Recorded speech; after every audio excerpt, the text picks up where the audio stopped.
நாங்கெல்லாம் ஒன்று ஆண்களாக இருக்கிறோம் அல்லது பெண்களாக இருக்கிறோம். உங்களுக்குள்ள நிறைய வேறுபாடுகள் இருக்கா? இது வரைக்கும் உலகத்தில் இந்த மாதிரியான 20 வகையான காம்பினேஷன்ஸோட இப்போ ரீசெண்டாக கண்டுபிடிச்சிருக்காங்க. இதுக்கு மேலே தான் அதை பற்றின ஆராய்ச்சி. இல்லை, ஜெண்டர்ன்றது ஒரு ஸ்பெக்ட்ரம். அது யாருனாலும் எந்த இடத்துல கம்ஃபர்டபுளாக இருக்கோ. ஒரு ஆணால் பெண்ணாக நிஜமாவே வாழ்ந்துட முடியுமா? ஆணா பிறக்கிறவங்க ஆணா வாழ்றது தான் ஈஸி. ரயிலில் இந்த மாதிரி ஆட்கள் வந்தாலே ஒதுங்கி போக வேண்டிய சூழல் இருக்குதுன்னு சொல்லி நிறைய பேர் பேச கேள்விப்பட்டிருக்கோம். இதெல்லாம் ஏன் நடக்குது? யாராவது குழந்தை நான் திருநங்கை ஆக போறேன்னு சொல்லிட்டா பிறக்க போகுது, கண்டிப்பாக இல்லை திருநங்கை ஆக போறேன்னு சொல்லவே மாட்டாங்க. அது ஏன் கிடையாது. யோசிச்சு பாருங்க, ஒரு 20 வயசு 25 வயசு வரைக்கும் ஒரு ஃபேமிலியோட இருந்துட்டு திடீர்னு யாருமே இல்லை அப்படின்னா அவங்க எவ்வளோ ஒரு வலியோட வேதனையோடு இருப்பாங்க அவங்க. ஸோ இந்த மாதிரி இயக்கங்கள்லாம் எப்படி ஃபில்ஃபில் ஆகும்? ஒரு வேலை வாய்ப்பு தர முடியும் ஒருத்தருக்கு, நீங்கள் சாப்பாடு தர முடியும், ஒரு மாதம் மருந்து வாங்கி தர முடியும், வீட்டு வாடகை தர முடியும். அன்பு யார் தருவாங்க? மனுஷர்கள் தானே தரும். வெறும் கல்லும் செங்கல்லும் ஃப்ரிட்ஜும் வாஷிங் மிஷினும் ஐஃபோனும் எனக்கு எப்படி அன்பை காட்டும்? காட்டாதில்லை. கடைசியில் நம்ம அங்கே தானே நிற்கணும். அந்த அன்பு நோக்கி தானே எல்லாரும் பயணிக்கிறாங்க.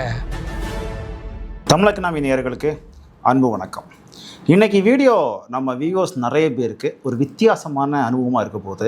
குறிப்பாக இன்றைக்கி நம்ம பேசக்கூடிய விஷயங்கள் நிறைய பேர் இப்போ தான் முதல் தடவையாக கேள்விப்படுற விஷயமா இருக்கும். மனித சமூகத்தில் முதன்மைப்படுத்தப்படக்கூடிய விஷயங்கள் ஆண் பெண் அப்படி மட்டும்தான் இருக்கும். அதை தாண்டி இங்கே 3ஆம் பாலினம் அப்படின்னு சொல்லிட்டு ஒரு மிகப்பெரிய ஒரு கருத்தியல், ஒரு கருத்து இங்கே இருந்துகிட்ருக்கு. நம்மிடையே தான் அவங்களும் வாழ்ந்துட்டுருக்குறாங்க. அந்த சமூகத்திலிருந்து தொடர்ந்து அந்த சமூகத்தின் உரிமைகளுக்காக வேலை செய்து கொண்டிருக்கின்ற சிவா நம்ம கூட இருக்காங்க. இன்னைக்கு அவங்ககிட்ட தான் நம்ம பேச போகிறோம். வணக்கம். வணக்கம். நல்லா இருக்கீங்களா? நல்லா இருக்கு. எனக்கு முதல் கேள்வியே என்ன அப்படின்னா, கடவுளின் படைப்பில் ஆண் பெண் அப்படின்னு 2 விஷயந்தான் நாங்கள் பொதுவாக கேள்விப்பட்டிருக்கோம். ஆனால் சமீப காலத்தில் 3ஆம் பாலினம் அப்படின்னு சொல்லிட்டு ஒரு விஷயம் போயிட்டே இருக்குது. உண்மையிலே இது எங்கிருந்து ஆரம்பிக்குது? ஏன் இதெல்லாம் நீங்கள் பேசுகிறீங்க? இது ஒரு புதுசாக ஒன்று இப்போ தான் கிரியேட் ஆகி வந்தது கிடையாது. ஆனால் இப்போ தானே இதை பற்றின பேச்சுக்கள் நிறைய இருக்குது. முன்னாடி காலங்களெல்லாம் இவரெல்லாம் பெருசாக பார்க்க முடியாது. நான் கேள்விப்பட்டிருக்கேன், எங்கேயோ ஒருத்தங்க 2 பேர் இந்த மாதிரி இருப்பாங்க. அது மாற்றுத்திறனாளிகளில் கடவுள் படைக்கிற மாதிரி இந்த மாதிரி நபர்களை எங்கேயோ இடத்துல படைச்சிருவார் அப்படிலாம் பேசி நான் கேள்விப்பட்டிருக்கேன். ஆனால் இப்போ நிறைய பேர் அந்த மாதிரி இருக்கீங்களே, அதுக்கான காரணம் என்ன? அதுக்கு முன்னாடி நீங்கள் சொன்னதுலேருந்து ஒரு சின்ன திருத்தம். 3ஆம் பாலினம் அப்படின்னு நாங்கள் யாரும் சொல்லிக்க விரும்புறதில்ல. அப்போது நீங்கள் பேசும்போதே சொன்னீங்க ஆண் பெண்ணு அப்புறம் 3ஆம் பாலினம் சொல்கிறாங்க. இந்த மாதிரி நம்பர் வரிசைப்படுத்துறதுல திருப்பியும் ஆணை தான் நீங்கள் முதன்மைப்படுத்த விரும்புகிறீங்களா? மனிதர்கள் எல்லாம் சமம் அப்படின்னு சொல்லக்கூடிய இடத்துல எதுக்கு நம்பர் வேணும் அப்படின்றது தான். ஸோ எங்களை யாரையும் முதன்மைப்படுத்த விரும்பலை. பொதுவாக சமூகத்தில் இருக்கிற விஷயங்கள் தான் அப்படின்னு தொடர்ச்சியாக பண்ணிட்டு போகிறோம். அது ஒரு பிரச்சனையாக்க நாங்கள் விரும்பலை. இல்லையே, நான் எங்களை திருநங்கைகளையோ இல்லை திருநம்பிகளையோ இல்லை மக்களையோ 3ஆம் பாலினத்தவர்னு கூப்பிடுறத விட நாங்கள் மாற்று பாலினத்தவர் இல்லை மாறிய பாலினத்தவர்னு சொல்கிறத தான் நாங்கள் விரும்புகிறோம். ஓகே. குறிப்பாக ஒவ்வொருத்தருக்கும் ஒவ்வொரு அடையாளங்கள் இருக்குது. இந்த மாற்று பாலினத்தவர் அப்படின்னு சொல்கிறது ஒரு திருநங்கையாவோ இல்லை திருநம்பியாவோ இல்லை ஜெண்டர் குயர்னு சொல்லக்கூடிய மக்களாகவோ இல்லை ஜெண்டர் ஃப்ளூயிட்னு சொல்லக்கூடிய திருவநிலை பாலினத்தவரோ இந்த மாதிரி வெவ்வேறு அடையாளங்களை கொண்டவங்களாக இருந்திருக்கிறாங்க. ஒரு நிமிஷம், திருநர் திருநம்பி அப்புறம் ஏதோ ஜெண்டர் குயர்லாம் சொல்கிறீங்களே, அப்போ நீங்கள் எல்லாம் ஒன்றும் இல்லையா? ஒவ்வொருத்தருக்கும் ஒவ்வொரு அடையாளங்கள் இருக்குது. ஒவ்வொருத்தர் ஒவ்வொரு அடையாளத்தில் தான் அவங்க கம்ஃபர்டபுளாக இல்லை வசதியாக இல்லை அந்த அடையாளத்தோடு நம்ம வாழணுன்றதை விரும்புகிறாங்க. இல்லை, நாங்கள்லாம் ஒன்று ஆண்களாக இருக்கிறோம் அல்லது பெண்களாக இருக்கிறோம். உங்களுக்குள்ள நிறைய வேறுபாடுகள் இருக்கா? எங்களுக்குள்ள வேறுபாடுகளோட சொல்கிறத விட வெவ்வேறு அடையாளங்கள்னு சொல்லலாம். கொஞ்சம் தெளிவாக சொல்ல முடியுமா? அதுக்கு முன்னாடி அடிப்படையில் நீங்கள் ஆண் பெண்ணாக பிறக்கிறேங்க அப்படின்னு சொன்னீங்க இல்லையா? அந்த ஆண் பெண்ணுன்னு பிறப்பின் அடிப்படையில் இருக்கிறத நம்ம பால்னு சொல்கிறோம், இங்கிலீஷில் செக்ஸ்னு சொல்கிறோம். ஓகே. ஆனால் ஜெண்டர்ன்றது வேறு. பிறப்பால் ஆணாக இருந்து ஆணாவே உணர்றவங்களை சிஸ் ஜெண்டர்னு சொல்லுவாங்க, இல்லை சிஸ் மேன்னு சொல்லுவாங்க. இல்லை பெண்ணாக பிறந்து பெண்ணாவே உணர்றாங்க இல்லை பெண்ணாவே அடையாளப்படுத்திக்கிறாங்களா சிஸ் விமன்னு சொல்லுவாங்க. ஸோ இந்த மாதிரி இருக்கிறவங்களுக்கும் இல்லை டிரான்ஜெண்டருக்கும் வித்தியாசங்கள் இருக்குது. டிரான்ஜெண்டர் அப்படின்றவங்க பிறப்பால் கிடையாது. பிறப்பால் ஆண் பெண்ணுன்னு நீங்கள் சொன்னீங்க. பிறப்பால் ஆண் பெண் மட்டும் இல்லை, இதில் இன்டர்செக்ஸ்னு சொல்லக்கூடிய இடைப்பாலினத்தவரும் இருக்கிறாங்க. ஸோ அதுவும் உங்களுக்கு தெரியாது தான், இப்போ தான் மேபி நீங்கள் கேள்விப்படலாம் இல்லை மற்றவங்களும் கேள்விப்படலாம். பிறக்கும் போதே பால் அடையாளங்கள், பால் பண்புகள் அடையாளம் இல்லை பால் உறுப்புகள் அடையாளத்தின் அடிப்படையில் தான் ஒரு ஆணுன்னு இல்லை பெண்ணுன்னு பிரிக்கிறாங்க. ஆமாம். அந்த பால் உறுப்புகள் சில குழந்தைங்களுக்கு முழுமையான ஆணாவோ இல்லை முழுமையான பெண்ணாவோ இல்லை இரண்டும் கலந்தும் இருக்கலாம். ஓகே. இவங்க டிரான்ஜெண்டர் கிடையாது, பிறப்பால் அவங்க வந்து இன்டர்செக்ஸு. ஸோ இந்த கன்ஃபியூஷன்ஸ் வந்து டிரான்ஜெண்டருக்கும் பொருந்தாது. டிரான்ஜெண்டர்ன்றவங்க உணர்வின் அடிப்படையில் இருக்கிறவங்க, அவங்க உறுப்பின் அடிப்படையில் இருக்கிறவங்க கிடையாது. அதுதான் கேட்க வந்தேன். இப்போ நீங்கள் பால் உறுப்புகள் வளர்ச்சி அடையாமலோ அல்லது 2 பால் உறுப்பு உடையோ பிறக்கிறதுக்கான வாய்ப்புகள் இருக்குது, அவங்க இன்டர்செக்ஸ்ன்னு சொன்னீங்க இல்லையா? இப்போ அவங்களெல்லாம் வந்து நம்ம உடல் ரீதியாக மட்டும்தான் அடையாளப்படுத்த முடியுமா? அவங்களுக்கான உணர்வுகள்லாம் எப்படி இருக்கும்? அவங்களுக்கு உணர்வுகள் வந்து பிறக்கும்போது அவங்கள ஒரு ஆணாவோ இல்லை பெண்ணாவோ தான் அடையாளப்படுத்துகிறாங்க. ஏன்னா மருத்துவர்களுக்கும் அதை பற்றின புரிதல் கிடையாது. மருத்துவர்களுக்கு இப்போ தான் அதை பற்றி படிக்கிறாங்க, இப்போ தான் அதை பற்றி உலகத்திலேயே பேச ஆரம்பிச்சிருக்கிறாங்க. அப்போ இவ்வளோ நாள் அவங்களை எப்படி அணுகிட்டு இருந்தாங்க? அவங்கள வந்து இந்தியாவை பொறுத்த வரைக்கும் அவங்களுக்கு பேர் வந்து திருநங்கைகள் சமுதாயத்தில் மாபேடி குஜிலி அப்படின்னு சொல்லுவாங்க. அதாவது அவங்க வந்து இப்போ ஒரு ஆண்களோ பெண்களோ திருமணமாகி அவங்களுக்கு ஒரு குழந்தை பிறக்கும்போது ஒரு இன்டர்செக்ஸ் குழந்தையா முன்காலத்தில் பிறந்ததுன்னா அவங்க அதை திருநங்கை குழந்தைன்னு சொல்லிட்டு அது ஆணாக இருந்தாலும் பெண்ணாக இருந்தாலும் இல்லை ஒரு கன்ஃபியூஸாக இருந்தாலும் கொண்டு வந்து திருநங்கை கும்பல் கிட்ட கொடுத்துருவாங்க. ஐ மீன் திருநங்கைகள் குழு கிட்ட அதை கொண்டு வந்து கொடுத்துருவாங்க அதை. ஸோ அவங்க தான் அதை வளர்ப்பாங்க. ஆனால் இப்போ சயின்டிஃபிக்காக நிறைய விஷயங்கள் தெரிய வருது, நிறைய அடையாளங்கள் புரியுதுன்னும் போது அவங்க இன்டர்செக்ஸ் குழந்தை அவங்க தான். ஸோ இவங்களில் யாராவது டிரான்ஜெண்டராக இருக்கலாம், ஆனால் இவங்க எல்லாருமே டிரான்ஜெண்டர் கிடையாது. ஒரு கால ஆணாக அடையாளப்படுத்தப்பட்டு வளரும்போது அவங்க பெண்ணாக உணர்றாங்க இல்லை பெண்ணாக தன்னை மாற்றிக்க முயல்றாங்கன்னா அவங்க டிரான்ஜெண்டருக்குள்ளே வருவாங்க. இல்லை பெண்ணாக பிறந்து அவங்க ஆணாக அடையாளப்படுத்திக்கிறாங்க ஒரு குறிப்பிட்ட வயதுக்கு மேலே, அதாவது 18 வயசுக்கு மேலே அவங்களோட பாலின அடையாளத்தில் அவங்க விருப்பப்பட்டு மாற்றிக்கிறாங்க அப்படின்னும் போது அவங்கள ஒரு ஆணாவோ பெண்ணாவோ அவங்க அடையாளப்படுத்திக்கலாம். இதுதான் அவங்க இன்டர்செக்ஸ்ன்னு சொல்லக்கூடியது. அவங்களுக்கு பால் உறுப்புகள் மாறி இருக்கலாம், பால் பண்புகள் மாறி இருக்கலாம். பால் உறுப்புகள்னு நம்ம சொல்கிறது வந்து ஆண் குறியாவோ பெண் குறியாவோ இல்லை மார்பகமோ வெளியில் விசிபிளாக தெரியறத சொல்லலாம்.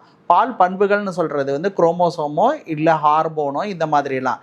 இது 2 பேருக்கும் ஆணுக்கும் பெண்ணுக்கும் வந்து வேறுபட்ட வித்தியாசங்களோட தான் இருக்கும். ஸோ இந்த மாதிரி இருக்கிற குழந்தைகளுடைய பால் பண்புகளும் மாறுபட்டிருக்கலாம். இது வரைக்கும் உலகத்தில் இந்த மாதிரி 20 வகையான காம்பினேஷன்ஸோட, அதாவது உதாரணத்துக்கு மேலே வந்து பெண்களுக்குடைய மார்பகங்களும் கீழே வந்து ஆண்களுக்குரிய ஆண் உறுப்பும் அது வளர்ச்சி பெற்று இருக்கலாம், வளர்ச்சி பெறாமலேயும் இருந்திருக்கலாம். சில சமயத்தில் அவங்களுக்கு மைக்ரோபினிஸ் அப்படின்னு சொல்லக்கூடிய மிக சிறிய அளவில் ஒரு குழந்தை பிறக்கும் போது எப்படி ஒரு ஆண் உறுப்பு இருக்குமோ அது டெவலப் ஆகாமையே இருக்கலாம் பெரியவங்களா இருந்தாலையும். ஆனால் மேலே வந்து பெண்களுக்கான பிரஸ்ட் இருக்கலாம். இந்த மாதிரி காம்பினேஷன்ஸோட வெவ்வேறு காம்பினேஷன்ஸோட 20 வகையான காம்பினேஷன்ஸோட ஒத்த இதோட இப்போ ரீசெண்டாக கண்டுபிடிச்சிருக்காங்க. இதுக்கு மேலே தான் அதை பற்றின ஆராய்ச்சியோ இல்லை புதுசாக வர்றதுக்கான வாய்ப்புகள் இருக்குது. இவங்க வந்து இன்டர்செக்ஸ்னு சொல்லக்கூடியவங்க. திருநங்கைகளோ இல்லை திருநம்பிகளோ இல்லை ஜெண்டர் குயரோ இல்லை ஜெண்டர் ஃப்ளூயிடோ இல்லை நான் பைனரி டிரான்ஸ்பர்சனோ இப்படின்னு சொல்லக்கூடியவங்க வெவ்வேறு அடையாளங்களில் இருக்காங்க. அது என்னன்னா இப்போ பிறப்பால் ஆணாக இருந்து பெண்ணாக உணர்றது இல்லை பெண்ணாக தன்னை மாற்றிக்கிறவங்கள டிரான்ஸ் விமன்னு சொல்லுவாங்க, இல்லை திருநங்கைன்னு தமிழில் சொல்லுவாங்க. பிறப்பால் பெண்ணாக இருந்து ஆணாக உணர்தல் இல்லை ஆணாக தன்னை மாற்றிக்க முயல்றவங்கள வந்து டிரான்ஸ்மேன் இல்லை டிரான்ஸ்மேஸ்குலின் அப்படின்னு சொல்லக்கூடியவங்களாக இருப்பாங்க. இப்போ நான் பைனரி அப்படின்னு சொல்லக்கூடியது, பைனரின்றது ஆக்சுவலாக 2ன்னு இருமை அப்படின்ற பொருள் படம் தமிழில். பெண்ணாவே பிறந்து பெண்ணாவே இருக்கிறவங்களும் ஆணாக பிறந்து ஆணாக இருக்கிறவங்களும் ஒரு பாக்ஸ் தான், அவங்க அப்படியே தான் இருக்கிறாங்க. சில சமயத்தில் பெண்ணாக பிறந்த ஆணாவோ இல்லை ஆணாக பிறந்த பெண்ணாவோ அவங்க இன்னொரு பாக்ஸில் இருக்கிறாங்க. இது ஒரு 2 கேட்டகரியில் வந்துடும். ஆணாக இருக்கிறவங்க திருப்பி பெண்ணோட பாக்ஸ்க்கு வந்துடுவாங்க, இல்லை பெண்ணாக இருக்கிறவங்க திருப்பி ஒரு ஆணோட பாக்ஸ்க்குள்ளே வந்துடுவாங்க. ஸோ இது எல்லாமே பைனரின்றாங்க. ஸோ ஜெண்டர் அப்படின்னு சொல்கிறது ஒரு ஸ்பெக்ட்ரம், அது ஒரு பெரிய விஷயம், ஒரு பெரிய கூட மாதிரின்னு வச்சுக்கோங்க. அதில் யாருக்கெல்லாம் எவ்வளோ கம்ஃபர்டபுளாக இருக்கிறாங்களோ அதை அவங்க அடையாளப்படுத்திக்குவாங்க. இப்போ பெண்களாக பிறந்து பெண்கள்லேயே இருக்கிறவங்க எல்லா பெண்களுமே இதுதான் பெண்ணுக்கான அடையாளம்னு குறிப்பிட்டு ஒன்றை வகுக்க முடியாது. அது மாறப்படக்கூடியதாக இருக்குது. சேரீ கட்டினாதான் இல்லை பேண்ட் ஷர்ட் போட்டுக்கிறேன் அப்போ பெண்ணு இல்லையா அப்படின்னு கேட்குறவங்களும் இருக்கிறாங்க. ஸோ இது எல்லாமே வந்து அவங்க எந்த இடத்துல அவங்க கம்ஃபர்டபுளாக இருக்கிறாங்களோ அந்த ஜெண்டரில் அதை அடையாளப்படுத்திக்கிறாங்க. ஜெண்டர்ன்றது 2 கிடையாது, 4ம் கிடையாது. ஆண் பெண்ணு திருநங்கை திருநம்பி 4ம் கிடையாது. ஜெண்டர்ன்றது ஒரு ஸ்பெக்ட்ரம். அது வந்து யாருனாலும் எந்த இடத்துல கம்ஃபர்டபுளாக இருக்கோ, அது ஒரு நீண்ட நெடிய ஒரு இதில் யாருக்கெல்லாம் எந்த இடத்துல கம்ஃபர்டபுளாக, இல்லை எந்த இடத்துல வசதியாக, இல்லை எந்த இடத்துல அவங்களோட பெண்மையாவோ ஆண்மையாவோ உணர்றாங்களோ அந்த இடத்துல அவங்க வந்து அவங்கள ஐடென்டிஃபை பண்ணிப்பாங்க. ஸோ இந்த மாதிரி 2 பாக்ஸ்குள்ளேயும் அடங்காத யாராவது, இரு பெட்டிக்குள்ளேயும் இருமைக்குள்ளேயும் அடங்காத யாராவது இருந்தாங்கன்னா அவங்க வந்து நான் பைனரி அப்படின்னு சொல்லுவாங்க. ஜெண்டர் குயர்னு சொல்கிறது அவங்க திருநம்பியும் ஜெண்டர் குயர்னு சொல்லிக்கலாம், இல்லை திருநங்கையும் ஜெண்டர் குயர்னு சொல்லிக்கலாம். குயர்ன்றது திருப்பியும் ஒரு அம்பரல்லா டேர்ம் மாதிரி ஒரு பெரிய விஷயம். அந்த குடையின் கீழே யாருனால விருப்பப்படுறாங்களோ அவங்க எல்லாம் வரலாம். சமூகத்தில் இது குறித்தான ஒரு கருத்து நிலவிட்டு இருக்குது. என்ன சொல்கிறாங்கன்னா, இது இயற்கை கிடையாது, இது வந்து அவரவருக்கு ஒரு ஃபேஷன் மாதிரி ஆகிப்போச்சு, அவங்களுக்கு இந்த மாதிரி இருக்கணும் அப்படின்னு சொல்லிட்டு ஒரு ஆசை இருக்குதுன்னா அப்படி வேஷம் கட்டிக்கிறாங்க. அந்த கருத்தை தாண்டி எனக்கு ஒரு கேள்வி ஒன்று எழுது. இப்போ ஒரு ஆண் பெண்ணாக மாறினாலோ அல்லது ஒரு பெண் ஆணாக மாறினாலோ அல்லது இந்த எந்த டேர்முக்குள்ளே அவங்க வந்தாலோ உண்மையிலேயே ஒரு ஆணால் பெண்ணாக நிஜமாவே வாழ்ந்துட முடியுமா, அல்லது பெண்ணால் ஆண் மாதிரி நிஜமாவே வாழ்ந்துட முடியுமா? ஒன்று வந்து மாறிக்கிறதுன்றது வந்து அவங்க விருப்பத்தின் அடிப்படையில், நான் சொல்லும்போது உணர்தல் தான் சொன்னேனே தவிர மாறிக்கிறதுன்றதை நான் எங்கேயுமே குறிப்பிடலை. மாறுறாங்க இல்லையா? மாறலன்னு சொல்லலை, மாறிக்கலாம். ஓகே, மாறணும்ன்றது அவசியம் கிடையாது, மாறிக்கலாம். ஆக்சுவலி வந்து ஒரு ஆணா பிறக்கிறவங்க, உதாரணத்துக்கு திருநங்கையே எடுத்துக்கலாம். ஆணா பிறக்கிறவங்க ஆணா வாழ்றது தான் ஈஸி. இந்த உலகத்துல பெரும்பாலும் ஆண்களுக்கு நிறைய சலுகைகள் இருக்கு. ஒரு ஆணா இருந்து ஆணா வாழ்றவங்களுக்கான சலுகைகளும் நிறையவே ஒரு குடும்பத்திலையா இருக்கட்டும், ஒரு பொதுவெளியிலையா இருக்கட்டும், இல்லை ஒரு பதவியா இருக்கட்டும், பெண்களுக்குன்னு கிடைக்கிறத விட ஆண்களுக்குன்னு இருக்கிறதுல கிடைக்கிறதுல ஈஸி. அந்த மாதிரி ஈஸியாக கிடைக்கிற அடையாளத்தை விட்டுட்டு ஏன் அவங்க ஒரு சேலை கட்டிட்டோ இல்லை ஒரு பெண்மையாக உணர்ந்தோ ஒரு திருநங்கையை அடையாளப்படுத்திட்டு வாழ்கிறது மிக சிக்கலானது ஒன்று. சிக்கலுனாக்கா நீங்கள் வந்து சாதாரணமாக சும்மா ஒரு ட்ரெஸ் போட்டுன்னு கேலி கிண்டல் வரைக்கும் எடுத்துக்க வேண்டாம், அதையும் தாண்டி இருக்குது. உதாரணத்துக்கு ஆதார் கார்டு வாங்குறதா இருக்கட்டும், பேன் கார்டு வாங்குறதா இருக்கட்டும், பேங்க் அக்கௌண்ட் ஓப்பன் பண்ணுறதா இருக்கட்டும், இல்லை வேலை வாய்ப்புக்கு போகிறதா இருக்கட்டும், இது எல்லாத்தையும் அவங்க மாற்றி ஆகணும். அப்போது இந்த எல்லா டாக்குமெண்ட்டும் மாற்றிட்டு இப்போ டிகிரி படிக்காமல் எந்த வேலையும் கிடைக்காது. குறைஞ்சபட்சம் ஒரு டிக்னிட்டியான ஒரு வேலைக்கு ஒரு டிகிரியாவது தேவை. ஸோ ஒரு டிகிரி முடிச்சுட்டு, டிகிரி படிக்கும்போது என்ன வயசு இருக்கும், 10வது படிக்கும்போது 15 வயசு, ஒரு 2 வயசு +1 +2க்கு 2 வயசு 17 ப்ளஸ் வந்து ஒரு 3 வருஷம் 20 வருஷம் போயிடுது. ஸோ ஒரு இதை கம்ப்ளீட் பண்ணுறாங்க, டிகிரி கம்ப்ளீட் பண்ணுறதுக்கு ஒரு 20 வருஷம் ஆகுது. 20 வயசுக்கு அப்புறம் அவங்களோட உணர்ந்து அதுக்கப்புறம் அவங்க ஜெண்டர் ஐடென்டிட்டியை மாற்றிக்கணும் அப்படின்னாக்கா அதுக்கான ப்ராசஸ் மைண்டில் போயிட்டு அதுக்கான வேலைகள் செஞ்சு அவங்க ஏதாவது ஒரு அடையாளத்தில் அவங்க தன்னை அடையாளப்படுத்திக்கிட்டு, ஏதோ ஒரு ஜெண்டரில் அடையாளப்படுத்திக்கிட்டு அதுக்கப்புறம் ஆதார் கார்டு மாற்றணும், மற்ற கவர்மெண்ட் ஓட்டர் ஐடி மாற்றணும், பேன் கார்டு மாற்றணும். அதுக்கப்புறம் அவங்க பேன் கார்டு மாற்ற போனால் ஏற்கனவே பேங்க் அக்கௌண்ட் இருந்தால் அந்த பேங்க் அக்கௌண்ட்டில் அதெல்லாம் மாற்றும். இது எல்லாமே யோசிச்சு பாருங்க எவ்வளோ காலம் ஆகும். ரொம்ப கஷ்டமாக இருக்குது. அதுக்கப்புறமா திருப்பி வேலை செய்யணும். அப்போது இவ்வளோ கஷ்டமான வாழ்க்கையை ஒருத்தர் சூஸ் பண்ணுறாங்கன்னா அப்போ அவங்களுக்கு அதில் எவ்வளோ அட்டாச்மெண்ட் இருக்குதுன்றது தான் பார்க்கணும். நீங்கள் இவ்வளோ கஷ்டப்பட்டு மாற்றிக்கிறீங்கன்ற கேள்வி இல்லை, இவ்வளோ கஷ்டப்பட்டு அவங்க அந்த மாற்றிக்க முயலும்போது ஒரு ஆணாக இருக்கிற இருந்த சலுகை எல்லாமே விட்டுட்டு அவங்க வராங்க. அப்போது இதுதான் ஈஸியான வழின்னும் போது ஏன் விடுறாங்கன்னா அவங்களுக்கு அந்த ஜெண்டரில் கம்ஃபர்டபுளாக இல்லை. எந்த அளவுக்கு கம்ஃபர்டபுள் இல்லைன்னாக்கா ஒரு உதாரணத்துக்கு இப்போத்தையோட முற்காலத்துக்கு கொஞ்சம் முன்னாடி போய் நடந்த விஷயங்களில் சரித்திரத்தில் போய் பார்த்தீங்கன்னா இந்த மாதிரி சர்ஜரி பண்ணிக்கும் போதே செத்து போனவங்க நிறைய பேர் இருக்கிறாங்க. ஸோ அப்போ இந்த உயிரை கொடுத்தாவது நான் இந்த ஜெண்டரில் இருக்கிறேன், இல்லை உயிரை கொடுத்தாவது நான் என்னை மாற்றிக்கிறேன், உயிரை கொடுத்தாவது நான் என்னை ஒரு பெண்ணாக பார்க்குறேன் கண்ணாடியில் அப்படின்ற ஒரு காரணத்துக்காக வரும்போது அதை வேஷம் கட்டுறதுன்றது சொல்லி சுருக்கிறதுன்றது ரொம்ப கடுமையானதாக நான் பார்க்குறேன். அதை நான் கண்டிப்பாக எதிர்க்கிறேன். ஸோ இவ்வளோ கஷ்டத்தையும் தாண்டி நாங்கள் இந்த அடையாளத்தில் வாழ்கிறோம், வேலைவாய்ப்பு இல்லை, தெருவில் போயிட்டு ஒன்றே இல்லை, உங்கள் கையில் வந்து நீங்கள் ஏதோ ஒரு பஸ் ஸ்டாண்டில் போகிறீங்க, ஒரு ஊருக்கு போகிறீங்க, 100 ரூபா இருக்குது, ஆனால் 110 ரூபா தான் டிக்கெட், வேறு வழி இல்லைன்னும் போது 10 ரூபா உங்களால் ஒரு கடையில் போயிட்டு வாங்க முடியுமா? பிச்சை கேட்டு முடியாது. 1 ரூபா கேட்கறதுக்கு உங்களுக்கு இருக்குமா? டீக்கு 10 ரூபா ஆகுது, டீ 9 ரூபா தான் இருக்குது, ஒரு டீ எனக்கு கொடுங்கன்னு கேட்கறதுக்கு உங்களுக்கு அந்த தைரியம் வருமா?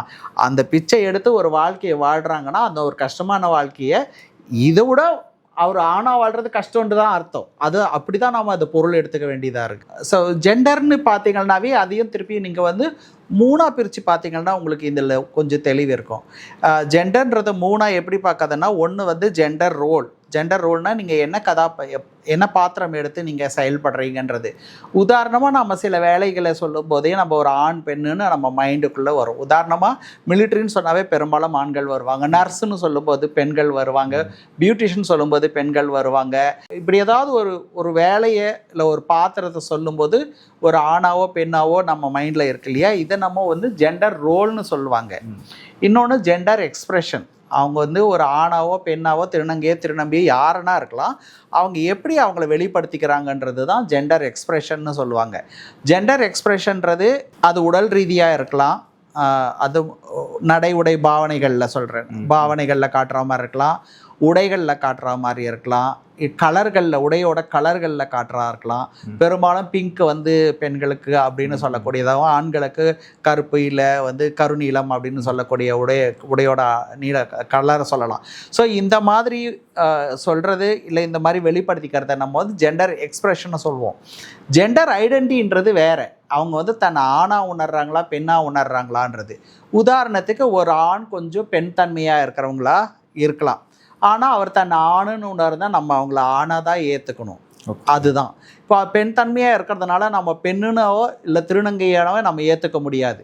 அதே போல் திருநங்கை கிட்ட யார்கிட்டையாவது ஒருத்தர்கிட்ட ரொம்ப ஃபெமினைன் இல்லாமல் கொஞ்சம் மேஸ்குலினாக இருக்கிறாங்கன்றதுனால நீ திருநங்கை கிடையாதுன்னு சொல்ல முடியாது. அது வந்து ஜெண்டர் எக்ஸ்பிரஷன். அவங்களுக்கு அப்படி தான் வெளிப்படுத்த முடியுது, இல்லை அப்படி தான் விரும்புகிறாங்க அவங்க அப்படின்னு எடுத்துக்கலாம். ஆனால் ஐடென்டின்றது அவங்க என்னவோ உணர்றாங்க அப்படின்றது தான். நீங்கள் பேசும்போது ஒரு விஷயம் சொன்னீங்க, அவரவர் ஏற்றுக்கொள்ளக்கூடிய அந்த ஐடென்டிட்டியை வந்து நம்ம ஏற்றுக்கணும் அப்படின்னு. ஆனால் சமூகம் அப்படி இல்லை. சமூகம் வந்து ஆணுக்கு இங்கே ஒரு ஸ்ட்ரக்சர் வச்சுருக்கு, பெண்ணுக்கு ஒரு ஸ்ட்ரக்சர் வச்சுருக்கு, இப்போது மாற்றுப்பாலினம் அவங்களுக்கு ஒரு ஸ்ட்ரக்சர் வச்சுருக்கு. அது சரியோ தப்போ ஏதோ ஒன்று இருக்குது.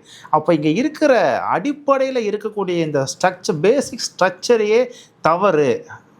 ஒவ்வொரு இண்டிவிஜுவலும் தன்னை என்னவா உணர்றாங்களோ அதுதான் சரின்னு நீங்கள் சொல்ல வரீங்களா? அதுதானே உண்மை. இப்போது ஒருத்தர் வந்து உதாரணத்துக்கு ஒரு ஆணுன்னு எடுத்துக்கலாம்.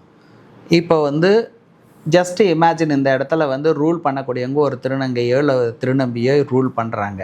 அவங்க சொல்கிறாங்கன்னா ஒருத்தருக்கு வந்து ஆம்பளைங்கன்னு ஒருத்தவங்க ஒரு ஜெண்டரே இல்லைன்னு ஒருத்தவங்க டிக்ளேர் பண்ணுறாங்க, ஃபுல் பவரோடு இருக்கிறாங்க, அவங்க சொல்கிறது தான் நாட்டில் சட்டமாகுது அப்படின்னு சொன்னாக்கா நீங்கள் அதை ஏற்றுப்பீங்களா? கண்டிப்பாக ஏற்றுக்க மாட்டோம். ஏன் ஏற்றுக்க மாட்டீங்க?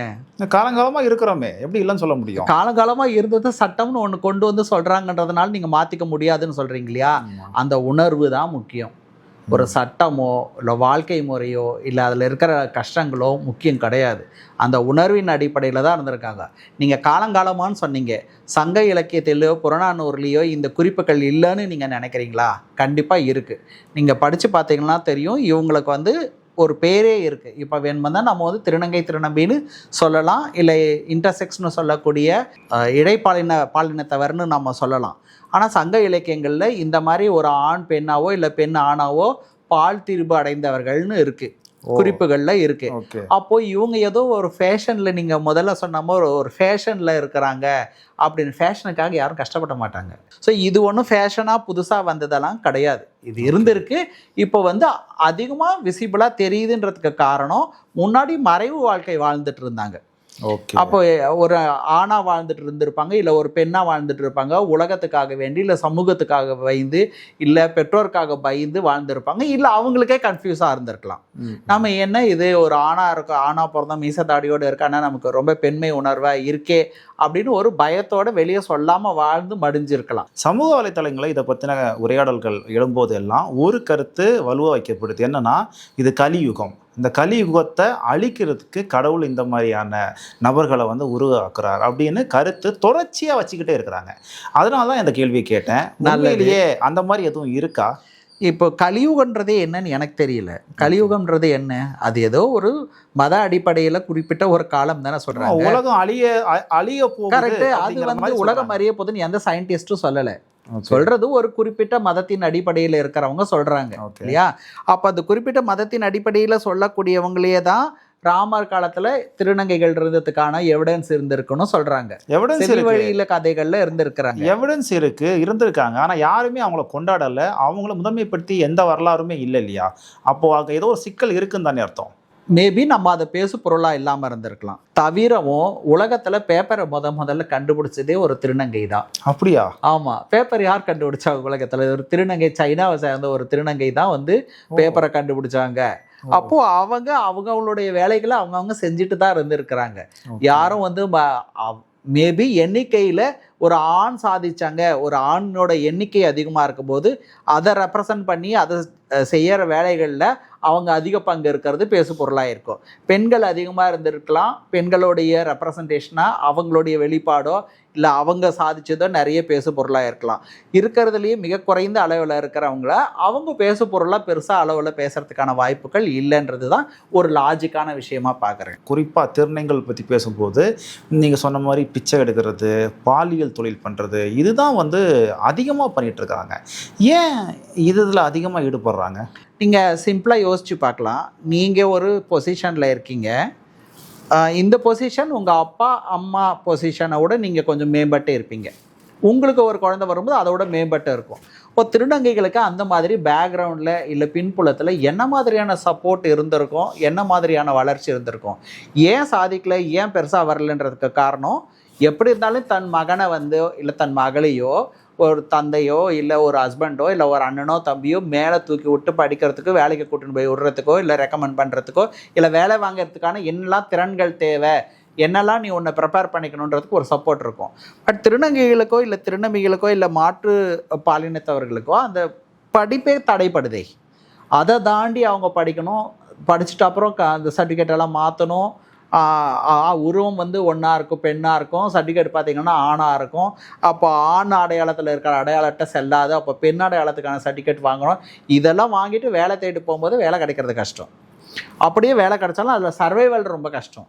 உதாரணத்துக்கு நான் ஒரு ரெண்டு உதாரணமாக சொல்கிறேன். இது நிஜமாகவே நடந்த உதாரணம், ஒரு கற்பனையிலலாம் சொல்லலை. ஒரு திருநங்கைகளுக்கும் ஒரு திருநங்கைக்கும் நடந்த விஷயம். ஒரு திருநங்கைகளை வந்து ஒரு மல்டிநேஷ்னல் கம்பெனின்னு சொல்லக்கூடிய கம்பெனியில் அது வந்து அவங்க ஒரு பாலிசி வச்சுருக்கிறாங்க, இன்க்ளூசிவ் பாலிசின்னு, டைவர்சிட்டி இன் இன்க்ளூஷன், டிஐசின்னு சொல்லுவாங்க. அந்த மாதிரி பாலிசி வச்சுருக்கிற கம்பெனிகள்லாம் வந்து இந்த மாதிரி ஒதுக்கப்பட்டவங்களெல்லாம் வேலை கொடுக்கணும் அப்படின்றது ஒரு பாலிசி. அதன் அடிப்படையில் அவங்க திருநங்கையை வேலைக்கு எடுத்திருந்தாங்க. அந்த திருநங்கைகளுக்கு ஒரு வேலை கொடுப்பாங்க, அந்த வேலையை செஞ்சுட்டு இருப்பாங்க. ஒரு நாள் அது கூட வேலை செஞ்சுட்டு இருந்த ஒரு பையன் வந்து ஒரு 4 நாள் வரல, அதுக்கப்புறம் வேலைக்கு வராங்க. அப்போ இவங்க ரெஸ்ட் ரூமுக்கு போகிறாங்க, அவர் ரெஸ்ட் ரூம்லேருந்து வராங்க. அப்போது அந்த திருநங்கை வந்து என்னன்னா 4 நாளாக வேலைக்கு வரல, என்னென்ன ஆச்சு அப்படின்னு கேட்டிருந்தாங்க. ஸோ 4 நாள் வராதுக்கான காரணம் அவர் ஏதோ ஒன்று சொன்னார், உடம்பு சரியில்லாமல் ஏதோ ஒரு காரணம் சொன்னார். இதை வந்து பார்த்த உடனே ஹெச்ஆர் அவங்க அந்த லேடி உடனே கூப்பிட்டு அவங்கள, நீ எதுக்கு ஆம்பளைங்களோட போய் நின்று பேசிகிட்டு இருக்கிற, ரெஸ்ட் ரூம் கிட்ட உனக்கு என்ன வேலை? ரெஸ்ட் ரூம்னா ரெஸ்ட் ரூம் உள்ளே கிடையாது, ஏன்னா இவங்க பெண்களுடைய இதை இருப்பாங்க, அவங்க ஆண்களுடைய ரெஸ்ட் ரூமாக பயன்படுத்துவாங்க. அது போகிற வழியில் நிற்க வச்சு பேசுறதுனால எதுக்கு நீ போய் பேசுகிற, என்னாச்சு, எதுனா அந்த மாதிரி ஆம்பளைங்கட்டெலாம் நீங்கள் போய் பேசக்கூடாதுன்னு சொல்கிறாங்க. என்னோட கேள்வி என்னென்னா, ஒரு ஆஃபீஸாக இருக்கட்டும் இல்லை ஏதாவது ஒரு அமைப்பாக இருக்கட்டும், ஒரு ஃபேக்ட்ரியாக இருக்கட்டும், ஒரு ஆணும் பெண்ணும் பேசிக்காமல் வேலை செய்ய முடியுமா? அப்போது ஒரு திருநங்கை ஒரு ஆண்கிட்ட பேசினாவே இதுக்காக தான் பேசுவாங்களா? வேறு எதுவுமே இருக்காதா? அவங்களுக்குள்ள ஒரு அண்ணன் தங்கச்சி உறவு இருக்கக்கூடாது, ஒரு ஃப்ரெண்டாக இருக்கக்கூடாதா? இல்லை எப்படி இருக்கிறேன்னு ஒரு கூட இருக்கிறவங்களோட எதுவுமே பேசாமல் வேலை செய்ய முடியும். உடனே அவங்களுக்கு நீங்கள் பேசக்கூடாது, யாருக்கிட்டையும் நீங்கள் வந்தீங்கன்னா உங்கள் வேலையை மட்டும் பார்க்கணுன்னு ஒரு நிறைய இன்ஸ்ட்ரக்ஷன் அடிஷ்னல் ஆகுது. இது எதுவுமே அவங்களுடைய ரோல்ஸ் அண்ட் ரெஸ்பான்சிபிலிட்டியில் கிடையாது. இது எதுவுமே ஒரு ஆணுக்கும் பெண்ணுக்கும் கிடையாது, ஆணுக்கும் பெண்ணுக்கும் கிடையாது, ரோல்ஸ் அண்ட் ரெஸ்பான்சிபிலிட்டி கிடையாது. சைன் பண்ணுற காகிதத்தில் வேலைக்கான ஒரு ஒப்பந்தத்தின் அடிப்படையில் கொடுக்கும் போது அதில் எதுவுமே இது கிடையாது. அப்போ யாருக்கிட்டையும் எந்த ஒரு பென்சிலும் வாங்காமல், ஒரு தண்ணி கேட்காம ஒருத்தர் ஒரு ஆஃபீஸில் எப்படி தானாகவே எல்லாத்தையும் போய் செயல்பட முடியும்? அப்போது ஒரு டீம் ஒர்க்குன்றது தானே ஒரு ஆஃபீஸோட வேலை. அந்த டீம் ஒர்க்கே அங்கே செயல்பட முடியல. இவங்களால அதுக்கப்புறம் அந்த சர்வைவ் ஆகலாம் அந்த வேலையை விட்டுட்டு இன்றைக்கி அவங்க சேலத்தில் பிச்சை எடுக்கிறாங்க. அச்சோ, நியாயமான விஷயந்தான், இது புரிஞ்சிக்க முடியுது. ஆனால் எனக்கு கூடவே ஒரு கேள்வி வருது. இந்த ரயில் ரயில்களில் பிச்சை எடுக்கிற திருநங்கைகள் இருக்காங்க, இவங்க வந்து ரொம்ப அடாவடியாக நடந்துக்கிறாங்க, அடித்து பிடுங்குறாங்க, அந்த மாதிரியான நிறைய விஷயங்கள்லாம் இருக்குது. அதை தாண்டி சும்மா இருக்கிற ஆட்களெல்லாம் ரொம்ப அவங்கள போய் தொந்தரவு பண்ணுறாங்க. ரயிலில் இந்த மாதிரி ஆட்கள் வந்தாலே ஒதுங்கி போக வேண்டிய சூழல் இருக்குதுன்னு சொல்லி நிறைய பேர் பேச கேள்விப்பட்டிருக்கோம். இதெல்லாம் ஏன் நடக்குது? 2 விஷயத்த இதுக்கு நான் பதிலாக 2ஆக சொல்கிறேன். நான் ஒன்று வந்து இவங்க வளரும் போதே நிறைய கேலி கிண்டல் பிரச்சனைகள், அடிதடி, வீட்டில் வயலன்ஸு, சூடு வைக்கிறது, மந்திரம் இருக்கிறது, விரதம் இருக்க வைக்கிறது, பட்னியாக இருக்க வைக்கிறது, வேப்பிலை அடிக்கிறது, இந்த மாதிரி நிறைய சிக்கலெல்லாம் இவங்க வாழ்க்கையில் அந்த டீனேஜ்னு சொல்லக்கூடிய நான் யாருன்னு எனக்கே தெரியாத வயசில், அதாவது நான் வெளிப்படுத்த ஆரம்பிக்க போகிற காலத்தில் அவங்க வீட்டில் இந்த பிரச்சனைகள்லாம் நடக்கும். ஓகே. மேக்ஸிமம் உங்களுக்கு எக்ஸ்ட்ரீமாக நீங்கள் இது எங்கன்னா எவிடன்ஸ் இருக்கான்னு கேட்டிங்கன்னா கஷ்டம். நம்ம வந்து கருணை கொலை பண்ணுறோன்னு சொல்கிறாங்கல்ல, ஆமாம், இந்த கௌரவத்துக்காக கொலை பண்ணுறேன்னு, அந்த மாதிரி கொலைகளை கூட தான் பையன் வந்து கொட்டையாயிடக்கூடாதுன்னு கொன்று புதைச்சது இதெல்லாம் இருக்குது. அது வந்து பெரிய பேசு பொருளாக ஆகலை. ஏன்னா இது ஆண்களுக்கும் பெண்களுக்கும் நடக்கலை. கேட்டாங்கன்னா கேட்க மாட்டாங்க. யார் கேட்பாங்க? அதை தெருவில் இருக்கிறவங்க கேட்பாங்க, இல்லை சொந்தக்காரங்க கேட்பாங்க. என் பையன் பொட்ட மாதிரி தெரிஞ்சிருந்துச்சு, அது எங்கே போச்சுன்னு தெரியல, எங்கேயோ பாம்பே போயிட்டாங்க, பூனா போயிட்டாங்கன்னா அவங்களே கொண்டு புதைச்சிடுவாங்க. யாருமே கேள்வி கேட்க முடியாது. யாருமே இந்த மாதிரி நடந்திருக்கா? நடந்திருக்கு. எங்களுக்கு வந்து சொல்லியிருக்கிறாங்க, இந்த மாதிரி எனக்கு தெரிஞ்சவங்களை அப்படி பண்ணியிருக்காங்கன்னு. ஸோ இந்த மாதிரி சூழ்நிலையெல்லாம் தாண்டி வரும்போது ஒரு பதற்றமாகவும் மாறுறதுன்றது இயல்பான விஷயம். அதாவது சில சினிமாலாம் காட்டுவாங்க, சின்ன வயசில் அவங்க அப்பா ரொம்ப கொடுமைப்படுத்தினாருன்னா அந்த பையன் வந்து சைக்கோவா, ரொம்ப கொடூரமான பையனா மாறதா காமிச்சிருப்பாங்க. அந்த மாதிரி சொல்கிறீங்க நீங்கள்? நான் சைக்கோவாலாம் சொல்லலை, நான் சைக்கோக்கெல்லாம் கிடையாது. அதை உதாரணமாக எடுத்துக்கலாமா? புரிஞ்சுக்கிறதுக்கு எடுத்துக்கலாம் நீங்க. ஆனா எல்லா கொடுமைப்படுறவங்களும் சைக்கோ ஆகிறது இல்லை. அதையும் நம்ம மனசுல வச்சுக்கின்னு பேசலாம். ஏன்னா இவங்க சைக்கோ கிடையாது. இவங்க வந்து அடிபட்டு வந்த பின்னணியில வேற யாராவது, இப்போ உதாரணமா என்னுடைய திருநங்கை தோழி சொல்லியிருப்பாங்க. அவங்க வழக்கமாக சொல்லுவாங்க, எங்கள் 2 பேருக்குள்ள என்னுடைய எதிராளிக்கும், அதாவது பொது சமூகத்துக்கும் எனக்கும் நடுவில் ஒரு கத்தி இருக்குது, இதை யார் முதல்ல எடுக்கிறாங்களோ அவங்க ஜெயிப்பாங்க அப்படின்னும் போது நான் கையில் எடுத்துக்கிறேன் அப்படின்றது தான் அந்த ஒரு உருட்டல் மிரட்டல். கத்தி அப்படிங்கிறது எதை அவங்க குறிப்பிடுறாங்க? அவங்க வந்து ஆளுமையை சொல்கிறாங்க, பவர் யார்கிட்ட இருக்குது அப்படின்றது. ஸோ ஒரு குறிப்பிட்ட காலத்தில் உண்மை நீங்கள் கேட்குறது வந்து நான் நியாயப்படுத்தலை. இந்த மாதிரி வந்து காசு வாங்குறதையோ அடிச்சு பிடுங்கிறதையோ அவங்கள பார்த்தா பயப்படணுன்றதையெல்லாம் நான் நியாயம்லாம் படுத்தலை. ஆனால் இதுதான் நிலவரம்னு சொல்ல வரேன் நான். ஆனால் நீங்கள் பார்த்தீங்கன்னா எல்லாருமே அக்ரெசிவாக இருக்க மாட்டாங்க. சில பேர் வந்து நீங்கள் கொடுக்குற காசை கொடுத்தாலையும் வாங்கிப்பாங்க, இல்லைனாலையும் கம்முன்னு போகிறாங்க. எனக்கு சில அனுபவங்கள் இருக்குது. காசு இல்லாத நேரத்துக்குள்ள அவங்க நேரம் முகத்துக்கு நேராக பார்த்து காசு இல்லை அக்கா அப்படின்னு சொல்லிட்டாங்க அப்படின்னா டக்குன்னு தலையில கை வச்சுட்டு அடுத்து கடந்து போயிடுறாங்க. அது அந்த அக்கா அம்மா அப்படிங்கிற அந்த வார்த்தையை அவங்கள ரொம்ப டச் பண்ணுதா? அவங்க பெண்மையை உணர்த்துறது தானே அது. நீங்கள் ஒரு அக்காவோ அம்மாவோ தங்கச்சியாவோ ஏதோ ஒரு பெண்மையை நோக்கி ஒரு அடையாளப்படுத்தும் போது அவங்க அதுக்காக தானே போராடுறாங்க. அந்த காசை அவங்க எடுத்துகிட்டு போய் என்ன பண்ணுறாங்கன்னு நினைக்கிறீங்க? இப்போ அவங்கக்கிட்ட வாங்கிட்டு போகிற காசை ஒரு 5, 10, 100 ஏதோ ஒரு காசை உங்ககிட்ட இருந்து அவங்க அடித்து பிடிங்கி வாங்கிட்டு போகிற காசு ஒன்று அவங்க பெண்மையை உணர்றதுக்கு, இல்லை அவங்க பெண்களுக்கான அந்த உறுப்புகள் மாற்று அறுவை சிகிச்சைக்காக வேண்டி தான் பயன்படுத்துவாங்க, இல்லைன்னா அவங்களுடைய வாழ்வாதாரத்துக்கு பயன்படுத்துவாங்க. ஸோ அப்போ அந்த காசை அவங்களுக்கு நீங்கள் அப்படி சொல்லும்போது அவங்க சில பேர் அமைதியாக போகிறவங்களும் இருக்கிறாங்க, அடிச்சு பிடுக்கிறவங்களும் இருக்கிறாங்க. இன்னொரு விஷயம் என்னன்னாக்கா, நீங்கள் ஒரு திருநங்கை, நீங்கள் முதல்ல பேசும்போதே நீங்கள் ஒரு வார்த்தை சொன்னீங்க, நான் கூட அதை கரெக்ட் பண்ணேன், உணர்தல்னு சொல்லுங்க, மாற்றிக்கிறதுன்னு சொல்லாதீங்கன்னு. அப்போ இந்த மாற்றிக்கிறது அப்படின்றத தான் வந்து ப்ரியாரிட்டைஸ் பண்ணுறாங்க. யார்? திருநங்கை திருநம்பிகளை விட வெளியில் இருக்கிறவங்க சொல்கிறாங்க. உதாரணத்துக்கு, நீ பொண்ணு மாதிரியே இருக்கிறம்மா, உன்னை பார்த்து திருநங்கையா தெரியவே இல்லை அப்படின்னு சொல்லும்போது அவங்களுக்கு ஒரு மகிழ்ச்சி வரும். அந்த மகிழ்ச்சிக்காக வேண்டி தான் அவங்க அந்த காசை சேர்க்குறாங்க. அதுக்காக தான் ட்ரீட்மெண்ட் எடுத்துக்கிறாங்க. ஹார்மோன் ட்ரீட்மெண்ட்டோ இல்லை உறுப்பு மாற்று அறுவை சிகிச்சை ஏதோ ஒன்று அவங்க பண்ணுறாங்க. அந்த பண்ணும்போது இந்த ஹார்மோன்னு பெண்களுக்கான ஹார்மோனை அவங்க எக்ஸ்டர்னலாக தான் எடுத்துக்கிறாங்க. ஏன்னா பிறப்பாலும் இவங்க ஆண் தான், அவங்களுக்கு ஆண்களுக்கான ஹார்மோன் இருக்கும். அப்போ பெண்ணாக தன்னை உணரும் போது பெண்களுக்கான ஹார்மோன் அவங்க எடுக்கிறதுனால அது என்ன ஒரு வேலையை பண்ணோன்னா அதனோட சைடு எஃபெக்ட் வந்து மூட் ஸ்விங்குன்னு சொல்லக்கூடிய இதை பண்ணும். ஸோ இந்த மூட் ஸ்விங் அப்படின்னு சொல்லக்கூடியது எந்த மாதிரி உணர்வுகளையும் அது பிரதிபலிக்கிறதா இருக்கலாம். உதாரணத்துக்கு வந்து அவங்களுக்கு கோபம் அதிகமாக வரலாம், இல்லை திடீர்னு அவங்க அழலாம், திடீர்னு துக்கமாக இருக்கும், திடீர்னு சூசைட் தாட் இருக்கும், திடீர்னு டிப்ரெஷன் ஆவாங்க. காரணங்கள்லாம் பெருசாக தேவைப்படாது. அது இந்த ஹார்மோனுடைய இம்பேக்ட் அதுதான் அது உள்ள பண்ணும், பாடியில் அதை தான் கொண்டு வரும். ஸோ இது எல்லாருக்கும் தெரியாது. இப்போ நான் ஹார்மோன் எடுத்துக்கிறேன்னா இதனுடைய விளைவுகள் இதெல்லாம் என் பாடியில் பண்ணும், இதெல்லாம் என்னுடைய உணர்வுகளை இப்படி மாற்றி அமைக்கணும்னு எனக்கே தெரியாது. இதுதான் சிக்கல். அப்போ எது தரப்பில் யாராவது அவங்களுக்கு எதிராக பேசினாவோ, இல்லை கேலி கிண்டல் பண்ணாவோ, இல்லை ஒரு மாதிரி நக்கலாக சிரிச்சாவே உங்களுக்கு வந்து காசு கேட்டு இல்லைன்னு சொல்கிற அந்த கருத்தில் யாராவது நக்கலாக கூட கொடுத்துருக்கலாம். இல்லைன்னு சொல்கிறதுக்கும் ஏதாவது ஒரு காரணங்கள் சிரிச்சிருக்கலாம். இல்லை கை கால் நல்லா தானே இருக்கு, நீ போய் வேலை செய்யக்கூடாதா அப்படின்னு கூட கேட்டிருக்கலாம். இதையெல்லாம் சிலதெல்லாம் ட்ரிகர் ஆகும். அவங்களுக்கு ஏற்கனவே ஹார்மோன் எடுக்கிறதுனால, மூடு ஸ்விங் இருக்கிறதுனால இதையெல்லாம் நடக்கிறதுக்கான வாய்ப்புகள் சயின்டிஃபிக்காக இருக்குது.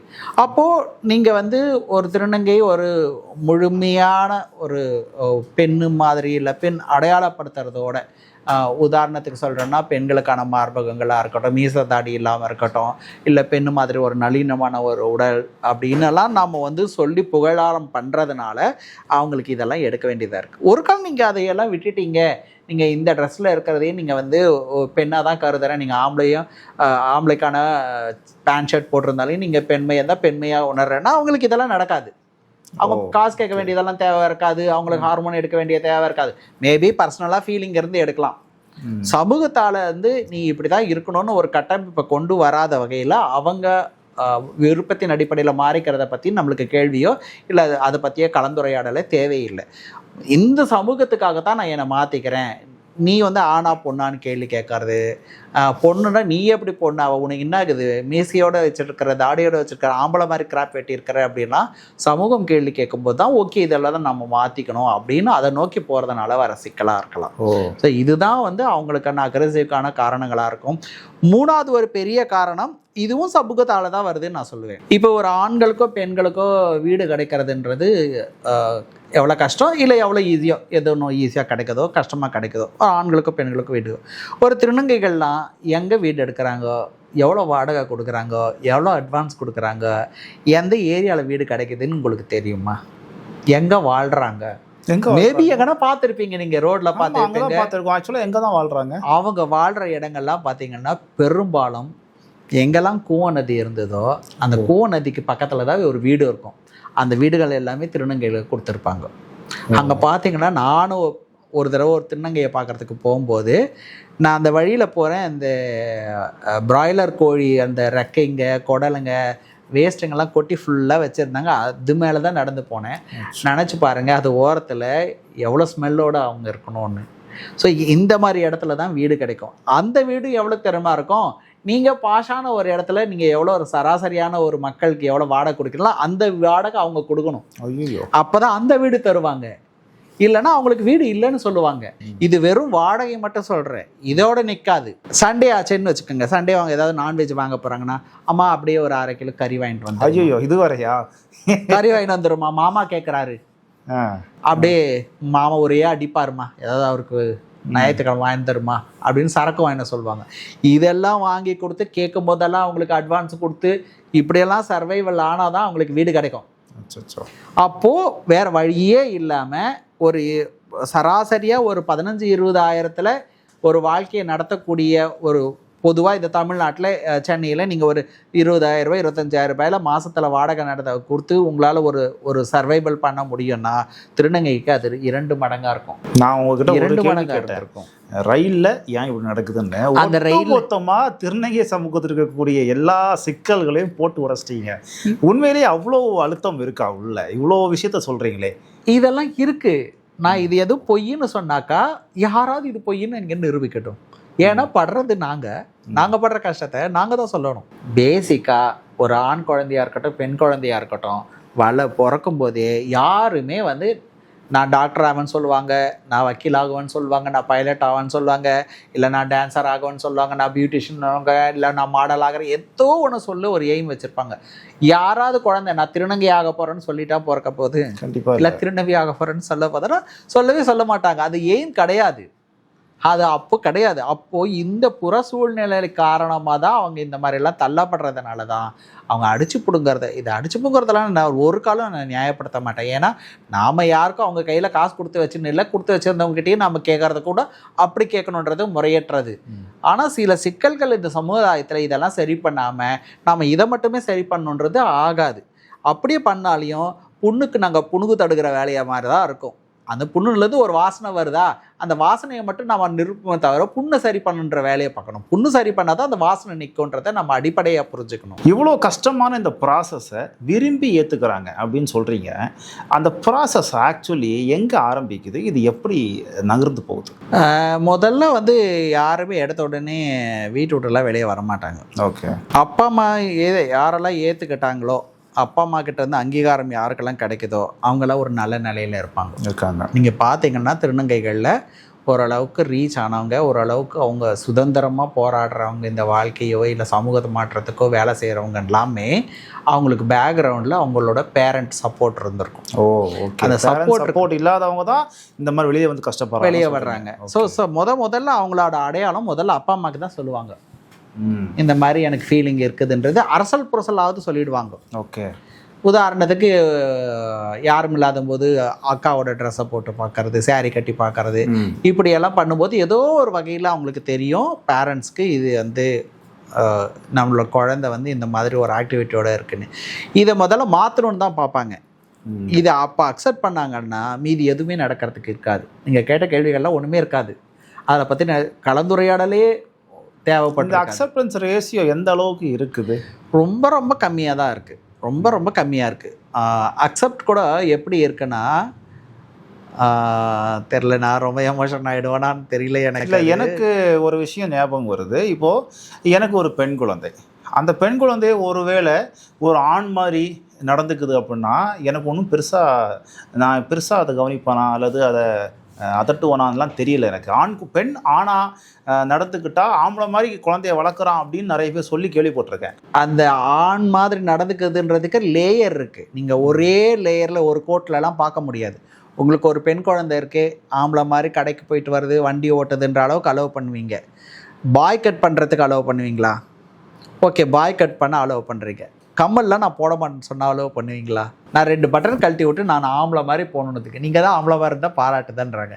2 பட்டன் 4 பட்டனை கழட்டி விட்டு நான் ஆம்பளை மாதிரி ரோட்டில் போவேன்னும் போது அப்போ எனக்கு மார்பகம் தடையாக இருக்குது, நான் மார்பகத்தை எடுக்கிறேன்னா ஒத்துப்பீங்களா?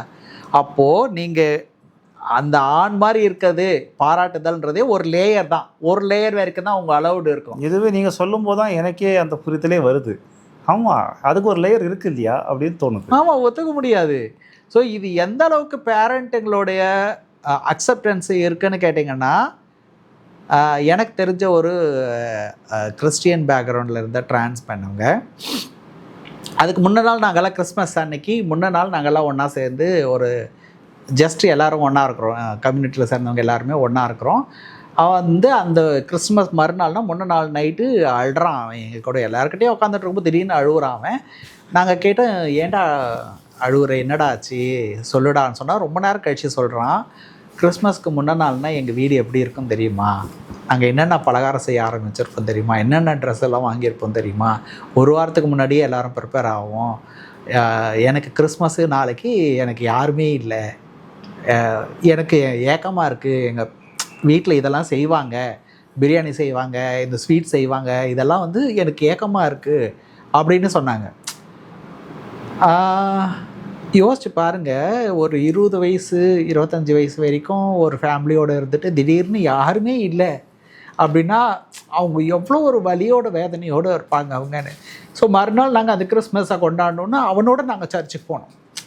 நான் கிறிஸ்டியன் கிடையாது, பட் நானும் அந்த பையனோட போய் சர்ச்சுக்கு போயிட்டு அவங்க கூட செலிப்ரேட் பண்ணிவிட்டு வீட்டுக்கு வந்துட்டு பிரியாணி செஞ்சு கேக்கு வெட்டி அவனுக்கு, அப்புறம் அங்கேருந்து நாங்கள் எல்லாருமே ஆளுக்கு ஒரு கிஃப்ட் வாங்கினோம். ஆளுக்கு ஒரு கிஃப்ட் வாங்கி கொடுத்தோம். அவன் சொன்னான், இந்த கிஃப்ட்டு உண்மையிலேயே எனக்கு எங்கள் வீட்டிலலாம் கிஃப்ட்டு தரமாட்டாங்க, இது எனக்கு ரொம்ப சந்தோஷமாக இருக்குது. நாங்கள் அதை விட இன்னும் பெரிய கஷ்டம் என்னன்னா, அவங்க அம்மா ஒரு மாதத்துக்கு முன்னாடி அவங்க அம்மா ஃபோன் பண்ணியிருக்காங்க. ஃபோன் பண்ணிவிட்டு கிறிஸ்மஸ் வருதுடா, வீட்டுக்கு செலவுக்கு காசு வேணும், காசு கொடுத்துரு அப்படின்னு கேட்டிருக்காங்க. இவன் காசும் கொடுத்துருக்குறான். கொடுத்துட்டு என்ன நினச்சிருந்துருக்கான்னா, கிறிஸ்மஸ் நேரில் அம்மா கூப்பிடுவாங்க, வீட்டுக்கு போகலாம் அப்படின்னு நினச்சிட்டு இருந்திருக்காங்க. கிறிஸ்மஸ்க்கு கூப்பிடல, அவங்க கூப்பிடவே இல்லை. ஸோ ஒரு திருநம்பியை நீ எங்கேயோ ஒரு இடத்துல இருந்துக்க, உன் காசு எங்கள் வீட்டுக்கு தேவை, நாங்கள் அதை காசு கொடு, அந்த காசை வாங்கிக்கிறோம், நாங்கள் செலிப்ரேட் பண்ணிக்கிறோம், நீ எவ்வளோ கஷ்டப்படுற அதை பற்றி எனக்கு கவலை இல்லை, எவ்வளோ மன உளைச்சலில் இருக்க அதை பற்றி கவலை இல்லை, எவ்வளோ பொருளாதார ரீதியாக கஷ்டப்படுற அது எனக்கு கவலை இல்லை, நீ அனுப்புகிற காசுக்கு நீ எவ்வளோ கஷ்டப்பட்டுருப்ப ஆஃபீஸில். ஒரு திருநம்பியாகவே அவங்களுக்கு நிறைய பிரச்சனைகள் இருக்குது. சாதாரணமாக நினைக்கிற மாதிரிலாம் ஒரு வாழ்க்கை வாழ முடியாது. அப்போ அவ்வளோ கஷ்டத்தையும் நீ எதனா பட்டுக்கோ, வி டோன்ட் கேர். ஆனால் எனக்கு காசு கூட நாங்கள் செலிப்ரேட் பண்ணுறோம். Celebration on the basis of what? யாரோ ஒருத்தரை ஒதுக்கி வச்சுட்டு நீங்கள் கிறிஸ்துவ கொண்டாடுறீங்க. கிறிஸ்தவர் எல்லாரும் ஒன்றா அன்பாருன்னு சொன்னார்ல. அப்போது நீங்கள் கிறிஸ்டியனாக கூட இல்லையான்னு தான் எங்களுக்கு கேள்வி. நீங்கள் கிறிஸ்டியனாக இருங்க, முஸ்லீமாக இருங்க, யாருன்னா இருங்க, கடவுள் எல்லாருக்கிட்டையும் அன்பு செலுத்துன்றது தானே மதத்தில் சொல்லதா சொல்கிறாங்க. அப்போ நீங்கள் ஒருத்தருக்கு மட்டும்தான் அன்புன்னு எங்கேயுமே சொல்லலையே. அப்படி இருக்கும்போது அந்த பையன் அவ்வளோ கஷ்டப்பட்டான். அதுக்கப்புறம் ஒவ்வொரு கிறிஸ்மஸ்க்கும் இப்போ வரைக்கும் அவனுக்கு நாங்கள் கூட நிற்கிறோம், அவன் கூட போயிட்டுருக்கோம். ஸோ இந்த மாதிரி இயக்கங்கள்லாம் எப்படி ஃபில்ஃபில் ஆகும்? ஒரு வேலை வாய்ப்பு தர முடியும் ஒருத்தருக்கு, நீங்கள் சாப்பாடு தர முடியும், ஒரு மாதம் மருந்து வாங்கி தர முடியும், வீட்டு வாடகை தர முடியும். அன்பு யார் தருவாங்க? மனுஷர்கள் தானே தரும். வெறும் கல்லும் செங்கல்லும் ஃப்ரிட்ஜும் வாஷிங் மிஷினும் ஐஃபோனும் எனக்கு எப்படி அன்பை காட்டும்? காட்டாதில்ல. கடைசியில் நம்ம அங்கே தானே நிற்கணும். அந்த அன்பு நோக்கி தானே எல்லாரும் பயணிக்கிறாங்க. அது ஒரு உதாரணத்துக்கு நான் சொல்கிறேன். இந்த மாதிரி ஒவ்வொருத்தருக்கும் ஒரு அண்ணன் தேவை, ஒவ்வொருத்தருக்கும் ஒரு தம்பி தேவை. வளரும்போது எங்கள் அண்ணனும் நானும் அவ்வளோ க்ளோஸ் ஃப்ரெண்ட்ஸு, ஒன்றா போவோம், ஒன்றா வருவோம். இப்போ எங்கள் அண்ணன் என்னை பார்த்தா வெட்டுவேன்னு சொல்கிறான்னு சொல்லிட்டு நடந்திருக்குல்ல, யூடியூப்லேயே வந்திருக்கே. அண்ணன் தம்பிக்காரன் அண்ணன் அக்காவாயிட்டாங்க அப்படின்றதுக்காக நீங்கள் வீட்டுக்கு வாங்க, நான் அம்மாவை பேசி சரி பண்ணுறேன்னு ஒரு திருநங்கையை கூட்டின்னு போய் வாயிலிருந்து உடலெல்லாம் வெட்டியிருக்கிறான் அந்த பையன். ஒன்றா தானடா சுற்றிருப்பேங்க, ஒரே ரத்தம் தானடா, சிந்தி இருக்கிறது அதே ரத்தம் தானே. இப்போது எவ்வளோ ஒரு வலியோடு வந்திருக்கும். யாரோ ஒருத்தர் என்னை வெட்டுறாங்கன்றது வேறு, என்னோட உடன்பிறப்பு என்னை வெட்டுறாங்கன்ற போது இருக்கிற வலி எவ்வளோ ஒரு உடல் வலியோட மன வலிமை. அதுக்கு முன்னாடியே அவங்க உசுறு போயிருக்கும் மனசில். அந்த கஷ்டங்கள்லாம் எப்படி சரி பண்ண போகிறோம்? நீங்கள் இதை சொல்லும்போது தான் எனக்கு ஒரு விஷயம் தோணுது. நான் சமூக ஊடகங்களில் பேசக்கூடிய நபர்கள் அவங்க கருத்துக்கள்லாம் வச்சு ஏன் இந்த அளவுக்கு வெறுப்பாக பேசுகிறாங்க அப்படின்னு யோசிச்சுக்கிட்டு இருந்தேன். ஆனால் தன் குடும்பத்திலேயே இவ்வளோ வெறுப்போடு இருக்கிறவங்க, இந்த அளவு ஒதுக்கி வைக்கிறவங்க, வெட்டுறவங்க, காசை மட்டும் வாங்கிட்டு ஒதுக்கி வைக்கிற தாய் தந்தைகள் இருக்கிற இந்த சமூகத்தில் மற்ற மனுஷங்க பண்ணுறது ஒன்றும் பெரிய விஷயம் இல்லையே. இப்படிப்பட்டவங்கிட்ட நாங்கள் எப்படினாலும் உங்ககிட்ட நடந்துப்போம், ஆனால் நீங்கள் எல்லாருக்கிட்டையும் அன்பா இருங்கன்னு சொன்னால் நியாயமே எப்படி அன்பு வரும்? உள்ளே இருக்கிறது தானே வரும். நீங்கள் என்ன விதைச்சிங்களோ அது தானே வரும். என்னுடைய மனசுன்ற மண்ணில் நீங்கள் என்ன நெல்லை போட்டிங்களா, கொள்ளை போட்டிங்களா, எண்ணெய் போட்டிங்களா, அதுதானே செடியாக வளரும். நீங்கள் எனக்கு வெறுப்பையே காட்டிகிட்டு இருந்தீங்கன்னா நான் மட்டும் அன்பாகவே எப்பயுமே இருக்கணுன்றது எப்பயுமே இருக்க முடியாது. மேபி மேக்ஸிமம் இருக்கலாம், ஆனால் ஏதாவது ஒரு கட்டத்தில் ஒரு ப்ரெஷரில் நான் கத்தத்தானே வேணும். கண்டிப்பாக அழுறதுக்கு கூட ஒரு இடம் தேடுற சூழ்நிலையில் தானே இருக்கிறோம். யார்கிட்ட போய் இடம் முடியும்? கல்யாணம் ஆகி கொடுத்தீங்க, பொண்ணுக்கு வாழ்க்கை சரி இல்லை, அந்த பொண்ணு வீட்டில் அம்மா வீட்டில் அழும், சரியா? இல்லையா, படிக்கிற பொண்ணுக்கு படிப்பு சரியாக வரல, திருப்பி அப்பா அம்மா கிட்ட அழும், அண்ணன் தம்பிச்சுக்கிட்ட, ஃப்ரெண்ட்ஸுக்கிட்ட அழும். திரும்ப எங்களுக்கு கஷ்டத்தை போய் எங்கே போய் அழுவாங்க? சொல்கிறதுக்கு யார் இருக்கா? கேட்குறதுக்கு யார் இருக்கா? இந்த இடத்துல தான் எனக்கு அந்த ஜமாத் அப்படின்னு ஒரு அமைப்பு, அதே மாதிரி நிறைய கூட்டமாக வாழ்கிறாங்க, குழுவாக வாழ்கிறாங்க. ஆக்சுவலி அவங்கெல்லாம் எப்படி இயங்குறாங்க? அவங்க ஒன்றா இருந்து ஏதாவது இந்த சமூகத்தின் மேம்பாட்டுக்கு ஏதாச்சும் அவங்களால செய்ய முடியறதுக்கு வாய்ப்புகள் இருக்கா? ஜமாத்ன்றது ஒரு குழுவாக சேர்ந்து இருக்கிறதுன்னு அர்த்தம். அது எப்படின்னா, யாராவது ஒரு மூத்த திருநங்கை தனக்கு கீழே இருக்கிற திருநங்கைகளை தன்னுடைய மகளாக ஏற்றுக்கிறது அப்படின்றது அடாப்ஷன்னு சொல்லுவாங்க. ஓகே, மகளாக, அதாவது அந்த கல்ச்சருக்குள்ளே. நான் இப்போ ஒரு திருநங்கையாக இருக்கேன் அப்படின்னா எனக்கு கீழே ஒரு 4-5 ஒரு 10 பொண்ணுங்களை நான் தத்து எடுத்துக்கிறேன். நான் 10 பேருக்கு சாப்பாடு போடணும், அவங்களுக்கு தங்கறதுக்கு இடம் கொடுக்கணும். அவங்க போயிட்டு பிச்சை எடுத்துட்டோ இல்லை பாலியல் செஞ்சுட்டு வந்தாங்கன்னாலும் தங்கறதுக்கு அவங்களுக்கு சேஃப்டிக்கு ஒரு வீடு மாதிரி இருக்கும். அவங்க அந்த மாதிரி ஒரு ஏற்பாடு பண்ணி கொடுக்குறாங்க. அந்த ஒரு ஏற்பாடு அவங்களா விருப்பப்பட்டு. இப்போ நான் இருக்கேன், எனக்கு அம்மாவா யார் இருக்கணும்னு நான் முடிவு பண்ணுவேன், என்ன பொண்ணா யார் ஏற்றுக்கணும் அவங்க முடிவு பண்ணுவாங்க. 2 பேருக்கும் மன ஒற்றுமை இருந்ததுன்னா ஏற்றுக்கிறாங்க. அந்த சிஸ்டம்ன்றது திருநங்கைகளுக்கு மட்டும்தான் இருக்கு. ஆனால் திருநங்கைகளுக்கு அந்த ஒரு வாய்ப்பும் கூட கிடையாது. ஸோ அவங்க என்ன பண்றாங்க? அவங்க எங்கேயாவது ஒரு இடத்துல தனியாக ஒரு ஆண்கள் பேச்சுலர்ஸ் மாதிரி ஏதாவது ஒரு வீடு மாதிரி எடுத்துட்டு இருப்பாங்க. அது இவங்களுக்காவது ஒரு பாதுகாப்பு இருக்கு. அதாவது எனக்கு மூத்த திருநங்கை இருக்கிறாங்க அப்படின்னா அவங்க எனக்கு ஒரு பாதுகாப்பு கொடுப்பாங்க. இல்லை வயசான காலத்தில் நான் இருக்கேன்னா எனக்கு கீழே இருக்கக்கூடிய திருநங்கைகள் எனக்கு ஒரு பாதுகாப்பு கொடுப்பாங்க. சின்ன வயசுல இருக்கங்க, என்னங்க ஹாஸ்பிட்டலுக்கு போயிட்டு வரீங்களா, மாத்திரை வாங்கிட்டு வரட்டுமா, ஆயான்னு கூப்பிட்றதோ இல்லை அம்மானு கூப்பிட்றதோ யாரோ ஒருத்தவங்க இருக்கும். பட் திருநங்கைகளுக்கு அப்படி ஒரு அமைப்பு கூட கிடையாது. அப்போ அவங்க வாழ்க்கை இதோட இன்னும் மோசமாக இருக்கும். அவங்க எங்கே இருக்கும்போதும் தனியாக இருப்பாங்க, வயசானாலையும் தனியாக இருப்பாங்க. இப்போ இவங்களாவது செத்தா தூக்கி போடுறதுக்கு ஒரு ஜமாத்துலேருந்து கொஞ்சம் பேர் இருப்பாங்க. அட்லீஸ்ட் கட்டி பிடிச்சி அழுது கடைசி மாலை போட்டு புதைக்கிறதுக்கு எரிக்கிறதுக்கோ அந்த கடைசி ஈம சடங்குகளை செய்கிறதுக்கு ஒரு குழு இல்லை ஒரு நபர், அட்லீஸ்ட் ஒரு நபராவது இருப்பாங்க. ஆனால் திருநங்கைகளுக்கு அப்படி ஒரு அமைப்பே இல்லை. ஏன் இவங்க அவங்கள எடுத்து பண்ண முடியாதா? அதாவது நான் சில இடத்துல வாழ்கிற இடத்துலயே திருநம்பிகளும் சேர்ந்து சில இடத்துல அது பாசிபிள் இருக்கு, சில இடத்துல அது வாய்ப்புகள் இருக்கு, அந்த மாதிரி இருக்கிறாங்க. ஆனால் எல்லா இடத்துலையும் எல்லாரும் சேர்ந்து இருக்கிறதுன்றது கஷ்டம். இந்த சமூகத்தில் எந்த ஒரு பிரச்சனையோ இருந்தாலும் அதை தாண்டி ஒரு கட்டத்துக்கு மேலே நமக்கு ரொம்ப அடிப்படையாக தேவைப்படுற விஷயம் பொருளாதாரம். இந்த பொருளாதாரத்தை இந்த திருநர் சமூகத்துக்கு நான் 2 பேரையும் ஒன்றா பார்க்குறேன், 2 பேரில் இருக்கிற எல்லாரையும் நான் ஒன்றா தான் சொல்கிறேன். இந்த திருநர் சமூகத்துக்கு இந்த பொருளாதாரத்தை மேம்படுத்தி அவங்கள அடுத்த கட்டத்துக்கு நகர்த்தி கொண்டு போகிறதுக்கு சாத்தியக்கூறுகள் ஏதாவது இருக்கா? ஏன் கேட்குறேன் அப்படின்னா, இன்றைக்கி நம்ம ஊரில் மாற்றுத்திறனாளிகளுக்கான நிறைய பாலிசிஸ் இங்கே வந்திருக்கு. மாற்றுத்திறனாளிகளை மட்டுமே வச்சு இயங்கக்கூடிய தொழிற்சாலைகள் இங்கே இருக்குது. மாற்றுத்திறனாளிகள் நிறைய அலுவலகங்களில் பதவியில் இருக்காங்க, உயர் பதவியில் வந்திருக்காங்க. எஸ், திருநங்கைகளும் உயர் பதவிக்கு இப்போ வர ஆரம்பிச்சிருக்காங்க. ஸோ அவங்களுக்குன்னு ஒரு கட்டமைப்பை ஏற்படுத்தி அவங்கள பொருளாதார விடுதலை அடைய வைக்கிறதுக்கான சாத்தியக்கூறுகள் ஏதாவது நம்ம சமூகத்தில் இருக்கா? ரொம்ப ரொம்ப முக்கியமான கேள்வி. மேபி இது திருநர் சமூகத்துக்கு எல்லாருக்குமே ஒரு டெஸ்டினின்னு வச்சிருக்கலாம், அதுதான் இலக்குன்னு கூட அங்கேக்கலாம், இல்லை அவங்க சென்றடையக்கூடிய இடம் அதுன்னு கூட நம்ம சொல்லலாம். ஏன்னா பொருளாதார ரீதியாக யாரெல்லாம் விடுதலை பெறுறாங்களோ அவங்களுக்கு தான் உண்மையான விடுதலையாக இருக்கும், இல்லைன்னா அது ரொம்ப கஷ்டம். இப்போ நீங்கள் சொன்ன மாதிரி ஒரு மாற்றுத்திறனாளிகளை வச்சு ஒரு ஃபேக்ட்ரியாவோ இல்லை ஒரு சிறு தொழிலாவோ இல்லை அவங்களோ இருக்கிறாங்கன்னா அந்த வேலை கொடுக்குறவங்களும் ஆணாக தான் இருப்பாங்க, இல்லை பெண்ணாக தான் இருப்பாங்க. வேலை செய்கிறவங்களும் ஆணாக தான் இருப்பாங்க, பெண்ணாக தான் இருப்பாங்க. மேபி மாற்றுத்திறன் மட்டும்தான் வித்தியாசமாக இருக்குமே தவிர பாலினத்தில் இல்லை.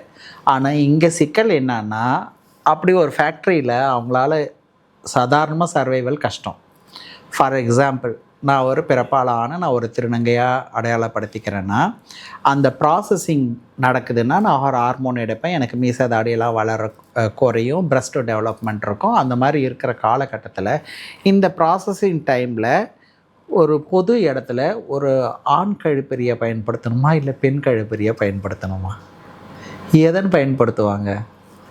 ஸோ இப்போ ஒரு மாற்றுத்திறனாளிக்கு கூட கழிவறைன்னு ஒன்று இருக்குது இல்லையா? அப்போது டிரான்ஸ்பர்சனுக்கு இல்லை அந்த டிரான்சிஷன் அப்படின்னு சொல்லக்கூடிய அந்த ப்ராசஸில் இருக்கிறவங்களுக்கு எதை பயன்படுத்துவாங்க?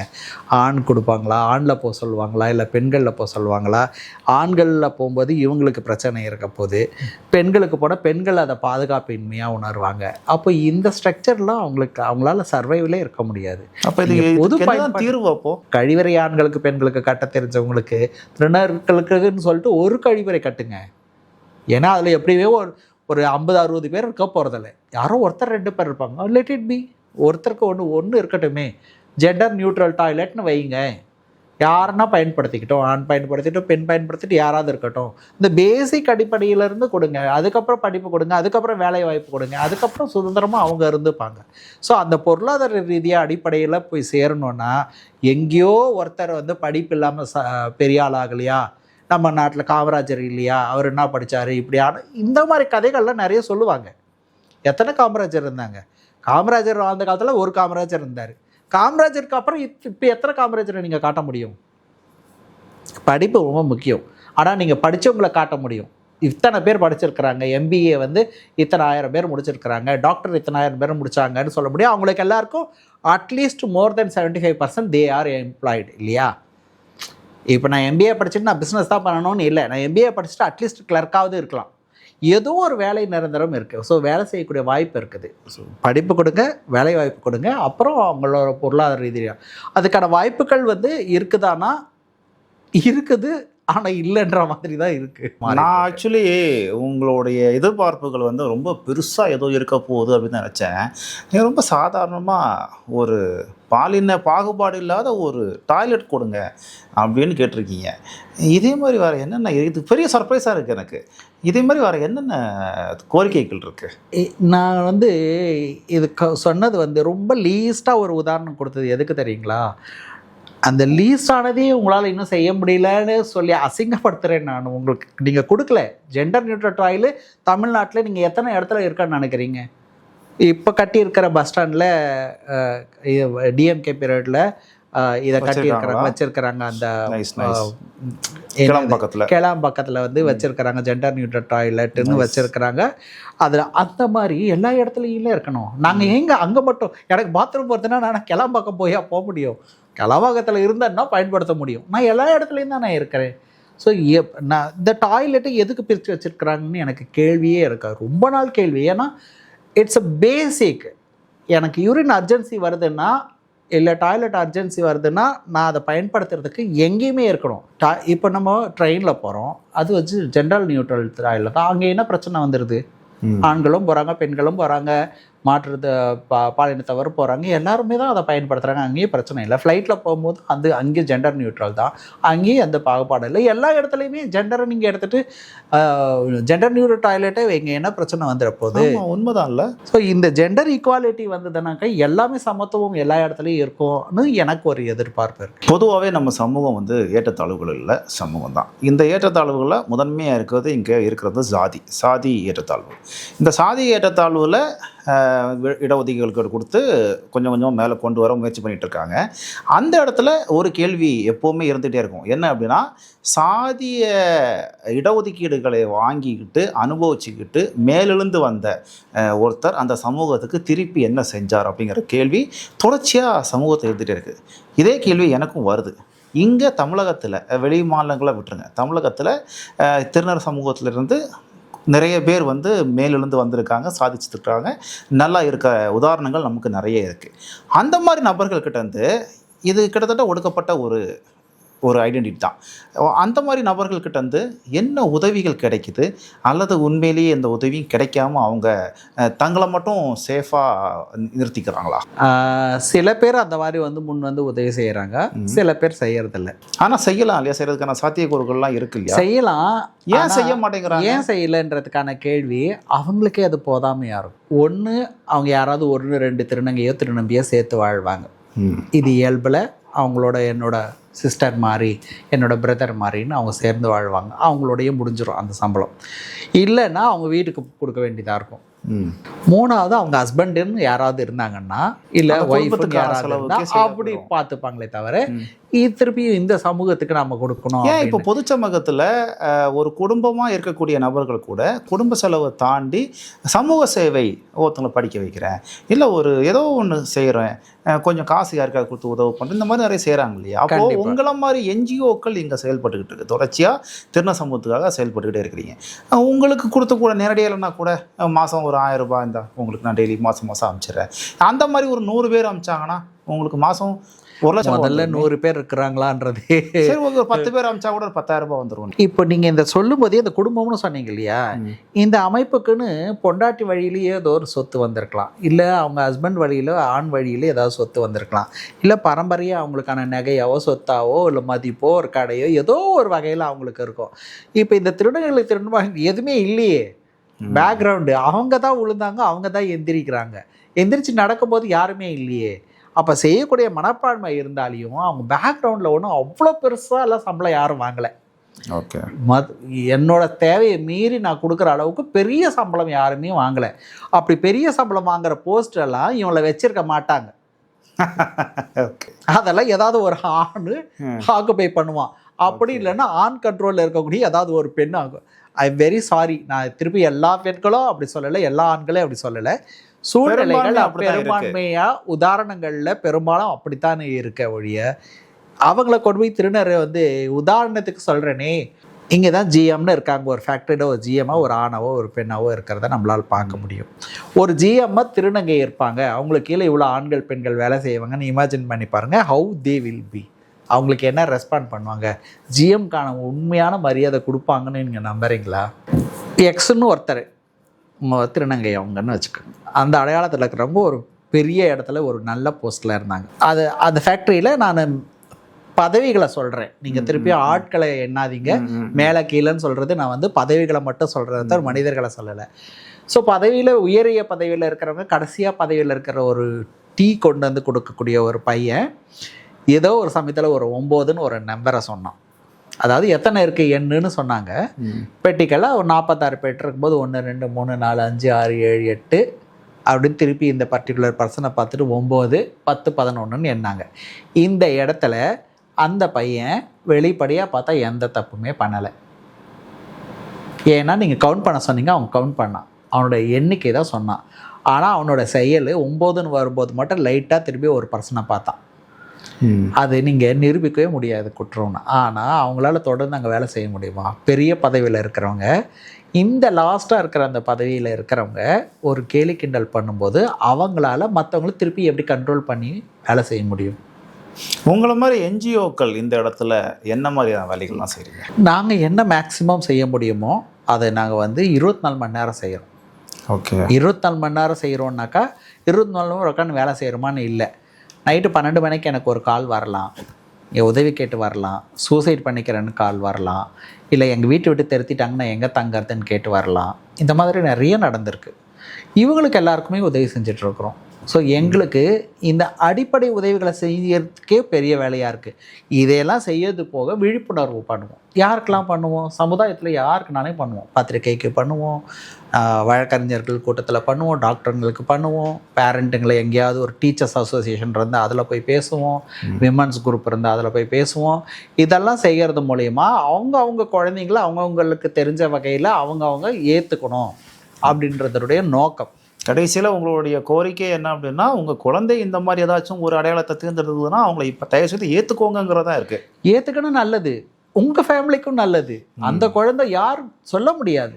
எத்தனை திருநங்கைகள் இத்தனைக்கு அவங்க அண்ணன் தம்பிங்க கைவிட்டா கூட இவங்க கைவிடாமல் அந்த குடும்பத்தை காப்பாற்றுறாங்க. வெளிப்படையாக தெரியாது, ஆனால் அவங்க குடும்பத்தை அம்மா அப்பாவை பார்த்துக்கூடிய கடமையை செஞ்சுருக்கிறாங்க. நான் என்ன சொல்கிறேன்னா, உங்கள் குழந்தை நாளைக்கு உங்களை காப்பாற்றுறது இல்லை தெரியாது, அட்லீஸ்ட் ஒரு ஆப்ஷன் தான் இவங்க காப்பாற்றுறதுக்கான வாய்ப்பு இருக்குது. அவங்களுக்கு நீங்கள் பண்ணுற எல்லாமே உங்களுக்கு திருப்பி அவங்க பண்ணுவாங்க. எப்படி ஒரு குழந்தைய வந்து ஒரு தாயோ ஒரு தந்தையோ எல்லா குழந்தையும் நடத்துகிற மாதிரி ஒரு டிரான்ஸ் பர்சனையும் நீங்கள் நடத்துனீங்கன்னா அதுவே அவங்களுக்கு ஒரு செய்கிற பெரிய உதவி. அவங்களா வாழ்கிறதுக்கு விட்டீங்கன்னாவே இன்னும் அதிகமாக சாதிக்கிறதுக்கோ இவங்களை இன்னும் கொஞ்சம் பெட்டர் அடுத்த லைஃப்க்கு கொண்டு போகிறதுக்கோ அடுத்த ஸ்டேஜுக்கு கொண்டு போகிறதுக்கோ உதவுன்னு சொல்ல வரேன். என்ன மாதிரி சிக்கல்களுக்கெல்லாம் உங்களை அணுகலாம்? எந்த சிக்கலுக்கும் அணுகலாம். இல்லை, டிரான்ஸ் பர்சன்ஸ் யாராக இருந்தாலுமே அவங்களுக்கு தன்னோட அடையாளம் நீங்கள் சொல்லும்போது நீங்கள் ஆரம்பத்தில் ஒரு விஷயம் சொன்னீங்க, சில விஷயங்களை உணர்றதுக்கே நிறைய சிக்கல்கள் இருக்குது, பெரிய கன்ஃபியூசிங்கில் இருப்பாங்க, ஏன் இது எனக்கு நடக்குதுன்னு தெரியாமல் இருப்பாங்க, அதை ஏற்றுக்க முடியுமா, ஏற்றுக்கிட்டால் தான் முதல்ல வெளியிலே சொல்ல முடியும். ஸோ இந்த மாதிரி கன்ஃபியூசிங்கில் இருப்பாங்க இல்லையா? அப்போது உங்களுக்கு இந்த மாதிரிலாம் இருக்குது அப்படின்னா என்னை கூப்பிடுங்க அப்படின்னு சொல்லி ஏதாவது சொல்ல முதல் சிக்கல் எங்கே வரும்னா, நான் யாருன்றது தான் சிக்கல். இது வந்து திருநங்கை திருநம்பிகளை தாண்டி LGBTIQA+ எல்லாருக்குமே தன்னோட அடையாளம் தெரியாதது தான் சிக்கலாக இருக்கும். தன்னோட அடையாளம் தெரிஞ்சுக்கிறதுக்கு நீங்கள் என்னை அணுகலாம். உங்களுக்கு உளவியல் ரீதியான சிக்கல் இருக்கா, என்னை அணுகலாம். இல்லை உடல் சார்ந்த சர்ஜரி வேணும், ஹார்மோன் எடுக்கணும், அதுக்கு எங்கே எனக்கு பெட்டராக இருக்கும், எங்கே வந்து நல்ல ரிசல்ட் கிடைக்கும், யாருன்னு நம்மளை புரிஞ்சுக்கின்னு நடந்துப்பாங்க அப்படின்னா அதுக்கு நீங்கள் அணுகலாம். நானும் வந்து கவுன்சிலிங் முடிச்சிருக்கேன். ஸோ நான் ஒரு பியர் கவுன்சிலராக தான் இருக்கிறேன். ஸோ என்கிட்ட நீங்கள் பேசலாம். சில விஷயங்கள் என்னால் ஹேண்டில் பண்ண முடியாது, எனக்கு கூட பெட்டரான ஒரு ப்ரொஃபஷனல் கவுன்சிலர் வேணும்னா அதை ஐடென்டிஃபை பண்ணி கொடுப்பேன். டாக்டர் உங்களுக்கு ஐடென்டிஃபை பண்ணி கொடுப்பேன். தவிர வேலை வாய்ப்பு வேணும்னா ஐடென்டிஃபை கொடுப்பேன். உதாரணத்துக்கு ஏற்கனவே சொன்ன மாதிரி காலேஜ் படிக்கணும்னு ஆசைப்பட்டால் யாருக்காவது அவங்களுக்கு சீட்டு வாங்கி கொடுப்போம். அவங்களால படிக்க காசை கட்ட முடியல யாருக்காவதுன்னா, யாராவது ஒருத்தர் எனக்கு இந்த மாதிரி நான் விருப்பப்படுறேன் அப்படின்னு யாராவது காசு கொடுக்க விருப்பப்படுறேன் யாருன்னா இருந்தால் சொல்லுங்கள் அப்படின்னு சொல்லியிருந்தாங்கன்னா அந்த மாதிரி நிறைய பேருக்கு கொடுத்தும் இருக்கிறோம். அதில் வந்து காசாலாம் நான் வாங்கி கொடுக்குற வேலையை நான் செய்ய மாட்டேன். கனெக்ட் பண்ணுற வேலையை செஞ்சு கொடுப்பேன். யார் காசு கொடுக்குறாங்களோ, யார் காசு வாங்குறாங்களோ அவங்க 2 பேருக்கு டைரெக்டாக கனெக்ஷன் பண்ணி கொடுத்தா அவங்களுக்கு டைரெக்டாக ஸ்கூலுக்கோ ஸ்கூலுக்கு இல்லை காலேஜுக்கு டைரெக்டாக ஃபீஸ் கட்டுறது அப்படின்னா அவங்களே ஃபீஸ் கட்டுறதுக்கு அந்த வேலைகளெல்லாம் அவங்களே செஞ்சுக்கணும். ஏன்னா இதில் டிரான்ஸ்பரன்சி முக்கியம். நடுவில் காசு கையாடல் இது எதுவுமே எந்த பழியும் வேண்டாம்னா அவங்க டைரெக்டாக அந்த காலேஜுக்கு பேமெண்ட் பண்ணி ரிசிப்டை இந்த டிரான்ஸ்பர்சன் கிட்ட கொடுத்தாவே போதும். ஸோ இந்த மாதிரி படிப்புக்கு வேலை இல்லை படிச்சிருக்கிற எனக்கு ஏதாவது வேலை வேணும்னா அதுக்கான வேலைகள் நம்ம ஏற்கனவே சில கம்பெனிகளோட டைஅப் வச்சுருக்கோம். அங்கே போய் நம்ம வந்து இந்த மாதிரி ஜெண்டர் அண்ட் செக்ஷுவாலிட்டி ப்ரோக்ராம் பண்ணியிருக்கிறோம். ஸோ அந்த ஹெச்ஆருக்கு டிரான்ஸ்ஜெண்டர்னா என்ன, அவங்க இஷ்யூ என்ன, அந்த டிரான்சாக்ஷன் பீரியட் என்ன, டாக்குமெண்ட்டுக்கு என்னெல்லாம் தேவை, இல்லை டிரான்ஸ்ஜெண்டர் ஐடி கார்டு வாங்கினா தான் டிரான்ஸ்ஜெண்டரா இல்லையா, இந்த மாதிரி லீகலான பர்ஸ்பெக்டிவ்லையும் அவங்களுக்கு சொல்லியிருக்கிறதுனால அந்த மாதிரி சில பேர் அவங்க எடுத்துக்கிறதும் இருக்குது. ஸோ வேலை வாய்ப்புகள் ஏற்படுத்தி கொடுத்துக்கலாம். இந்த ட்ரைனிங் பற்றி கொஞ்சம் சொல்லிவிடுங்க. நீங்கள் நிறைய கார்பரேட்ஸில் போய் ட்ரைனிங் கொடுக்குறீங்கன்னு தெரியும். ஆக்சுவலி இந்த ட்ரைனிங் எதுக்கு, ஏன் தேவை, அந்த ட்ரைனிங்கில் நீங்கள் என்ன சொல்லி கொடுக்குறீங்க? இந்த ட்ரைனிங்கில் நாங்கள் வந்து ஒரு வரியில் சொல்லணுன்னாக்கா ஈக்குவாலிட்டியாக சொல்லி கொடுக்குறோம். ஓகே, அது வந்து எதுனாலும் இருக்கட்டும். நீங்கள் ஆணானா இருங்க, பெண்ணானா இருங்க, திருநங்கையாக இருங்க, திருநம்பியாக இருங்க, ஹெட்ரோசெக்ஷுவலாக இருங்க, ஹோமோசெக்ஷுவலாக இருங்க, எதனாலையும் இருக்கலாம். ஆனால் நீங்கள் வந்து ஒரு ஊழியர், உங்களோட சேர்ந்து வேலை செய்கிறவங்க, உங்களுக்கு ஒரு ஊழியர் கூட வேலை செய்யக்கூடிய ஒரு நபர், அவ்வளோதான். அவங்கக்கிட்ட நான் வந்து புடவை கட்டினவங்க வேலை சொன்னால் தான் செய்வேன், இல்லை புடவை கட்டினவங்களுக்கு கீழே தான் இந்த ஆர்டர் தான் எடுப்பேன்லாம் எங்கேயுமே கிடையாது. ஸோ நான் சொல்கிறது அது மேபி ஆண்கள் பெண்களுக்கும் கூட நான் ஈக்குவாலிட்டி தான் சொல்கிறேன். நான் ஒரு ஆணும் பெண்ணும் மட்டும் திருநம்பிகளை கூட விட்டுடலாம். ஒரு ஆணும் பெண்ணும் ஈக்குவலாக வேலை செய்கிற மாதிரி ஒரு ஸ்மூத்தான ஒரு இடத்த புரிய வைக்கிறதுக்கும் ஜெண்டர்னா என்னன்னு அவங்களுக்கு புரியாது. ஏன் இப்படி ஆகுறாங்க, இவங்க பைத்தியமா, இவங்களுக்கு என்ன ஹார்மோன் பிரச்சனையா, இல்லை இவங்களுக்கு என்ன வந்து உளவியல் சிக்கலா, இவங்க பைத்தியங்களா அப்படின்னலாம் அவங்க நினைக்காம அவங்களாவே ஏற்றுக்கிறதுக்கு புரிதலை ஏற்படுத்துறதா இதனுடைய நோக்கம். இந்த புரிதல் வந்து அந்தந்த இடத்துக்கு தகுந்த மாதிரி கொஞ்சம் மாற்றிப்போம். டாக்டர் கிட்ட போகும்போது சர்ஜரி பற்றி பேசுவோம், கவுன்சிலர் கிட்ட போகும்போது அவங்க உளவியல் சிக்கலை பற்றி பேசுவோம், இல்லை ஹெச்ஆர் கிட்ட பேசும்போது அவங்களுக்கு டாக்குமெண்ட்டில் என்னென்னலாம் சிக்கல் இருக்கும், ஐடி கார்டு அவங்களுக்கு என்னவாக இருக்கும், நேம் என்னவாக இருக்கும், சர்டிஃபிகேட்டில் வந்து அவங்களுக்கு சங்கர்னு இருக்கும் ஆனால் அவங்க சங்கரியாக இருப்பாங்க. அப்போ அந்த ப்ராசஸிங்க்கான டைம் நீங்கள் கொடுக்க முடியுமா? இல்லை நீங்கள் டிரான்ஸ்ஜெண்டர் அப்படின்னு சொன்னாவே சில கம்பெனிகளில் பொதுவாகவே திருநங்கைகளை மட்டும்தான் நினைக்கிறாங்க. நீங்கள் டிரான்ஸ்ஜெண்டரை எடுக்கிறீங்கன்னா திருநங்கைகளையும் நீங்கள் ஆப்ஷனில் வைங்கன்னு அவங்களுக்கு சொல்லுவோம். ஸோ இதெல்லாம் தான் நாங்கள் அவங்களுக்கு சொல்கிற விஷயங்களாக இருக்கும். இன்றைக்கி இன்டர்வியூ வந்து உண்மையிலேயே எனக்கும் என்னோட வியூவர்ஸுக்குமே ரொம்ப பெரிய ஒரு வித்தியாசமான ஒரு ஐ ஓப்பனிங் தான். நிறைய விஷயங்கள் ரொம்ப சர்ப்ரைசிங்காக இருந்துச்சு. சில விஷயங்கள் ஏற்றுக்கவே ரொம்ப கஷ்டமான விஷயங்களாக இருந்துச்சு. நம்ம நிறைய பேசணும், ஆக்சுவலி தொடர்ந்து பேசணும். இன்றைக்கி நேரம் இல்லாத ஒரே காரணத்துக்காக இந்த இன்டர்வியூவை நம்ம இதோட முடிச்சுக்கலாம். கண்டிப்பாக எங்களுடைய வியூவர்ஸ் வந்து இந்த திருநர் சமூகத்துக்கான ஒரு மிகப்பெரிய ஒரு சேஞ்ச் இதன் மூலமாக இருக்கும் அப்படிங்கிற ஒரு மிகப்பெரிய ஆவலோடு நான் இதை முடிச்சுக்கிறேன். நன்றி. இதை பார்க்குறவங்களுக்கும் நான் ஒரு சில விஷயங்களை சொல்கிறேன். யாராக இருந்தாலையும் அவங்கள முதல்ல நீங்கள் மனுஷனாக ஏற்றுக்கங்க, அதுக்கப்புறம் உங்களுக்கு ரிலேட்டிவாக நீங்கள் ஏற்றுக்கங்க. ரிலேட்டிவ்னாக்க அண்ணனாவோ தம்பியாவோ அக்காவோ தங்கச்சியாவோ ஏற்றுக்கங்க. ஆனால் முதல்ல அவங்களும் உங்களோட இருக்கக்கூடிய ஒரு சக பயணி இந்த உலகத்தில். அவங்கள நீங்கள் சமமாக நடத்தினாவே அதுவே ஒரு பெரிய விஷயம். குறைஞ்சபட்சம் இந்த வீடியோவை பார்த்துக்கிட்டு ஒரு 50 பேராவது தன்னுடைய மனநிலையை மாற்றிப்பாங்க அப்படிங்கிற ஒரு வலுவான ஒரு உறுதியோடு நான் இன்றைக்கி இந்த இன்டர்வியூவை முடிக்கிறேன். எல்லாருக்கிட்டையும் சொல்கிறத விட உங்ககிட்ட ரொம்ப முக்கியமாக சொல்லணும், உங்களுடைய நேரத்தை எங்களுக்காக ஒதுக்கி வந்து பேசுனதுக்கு மிகப்பெரிய நன்றி.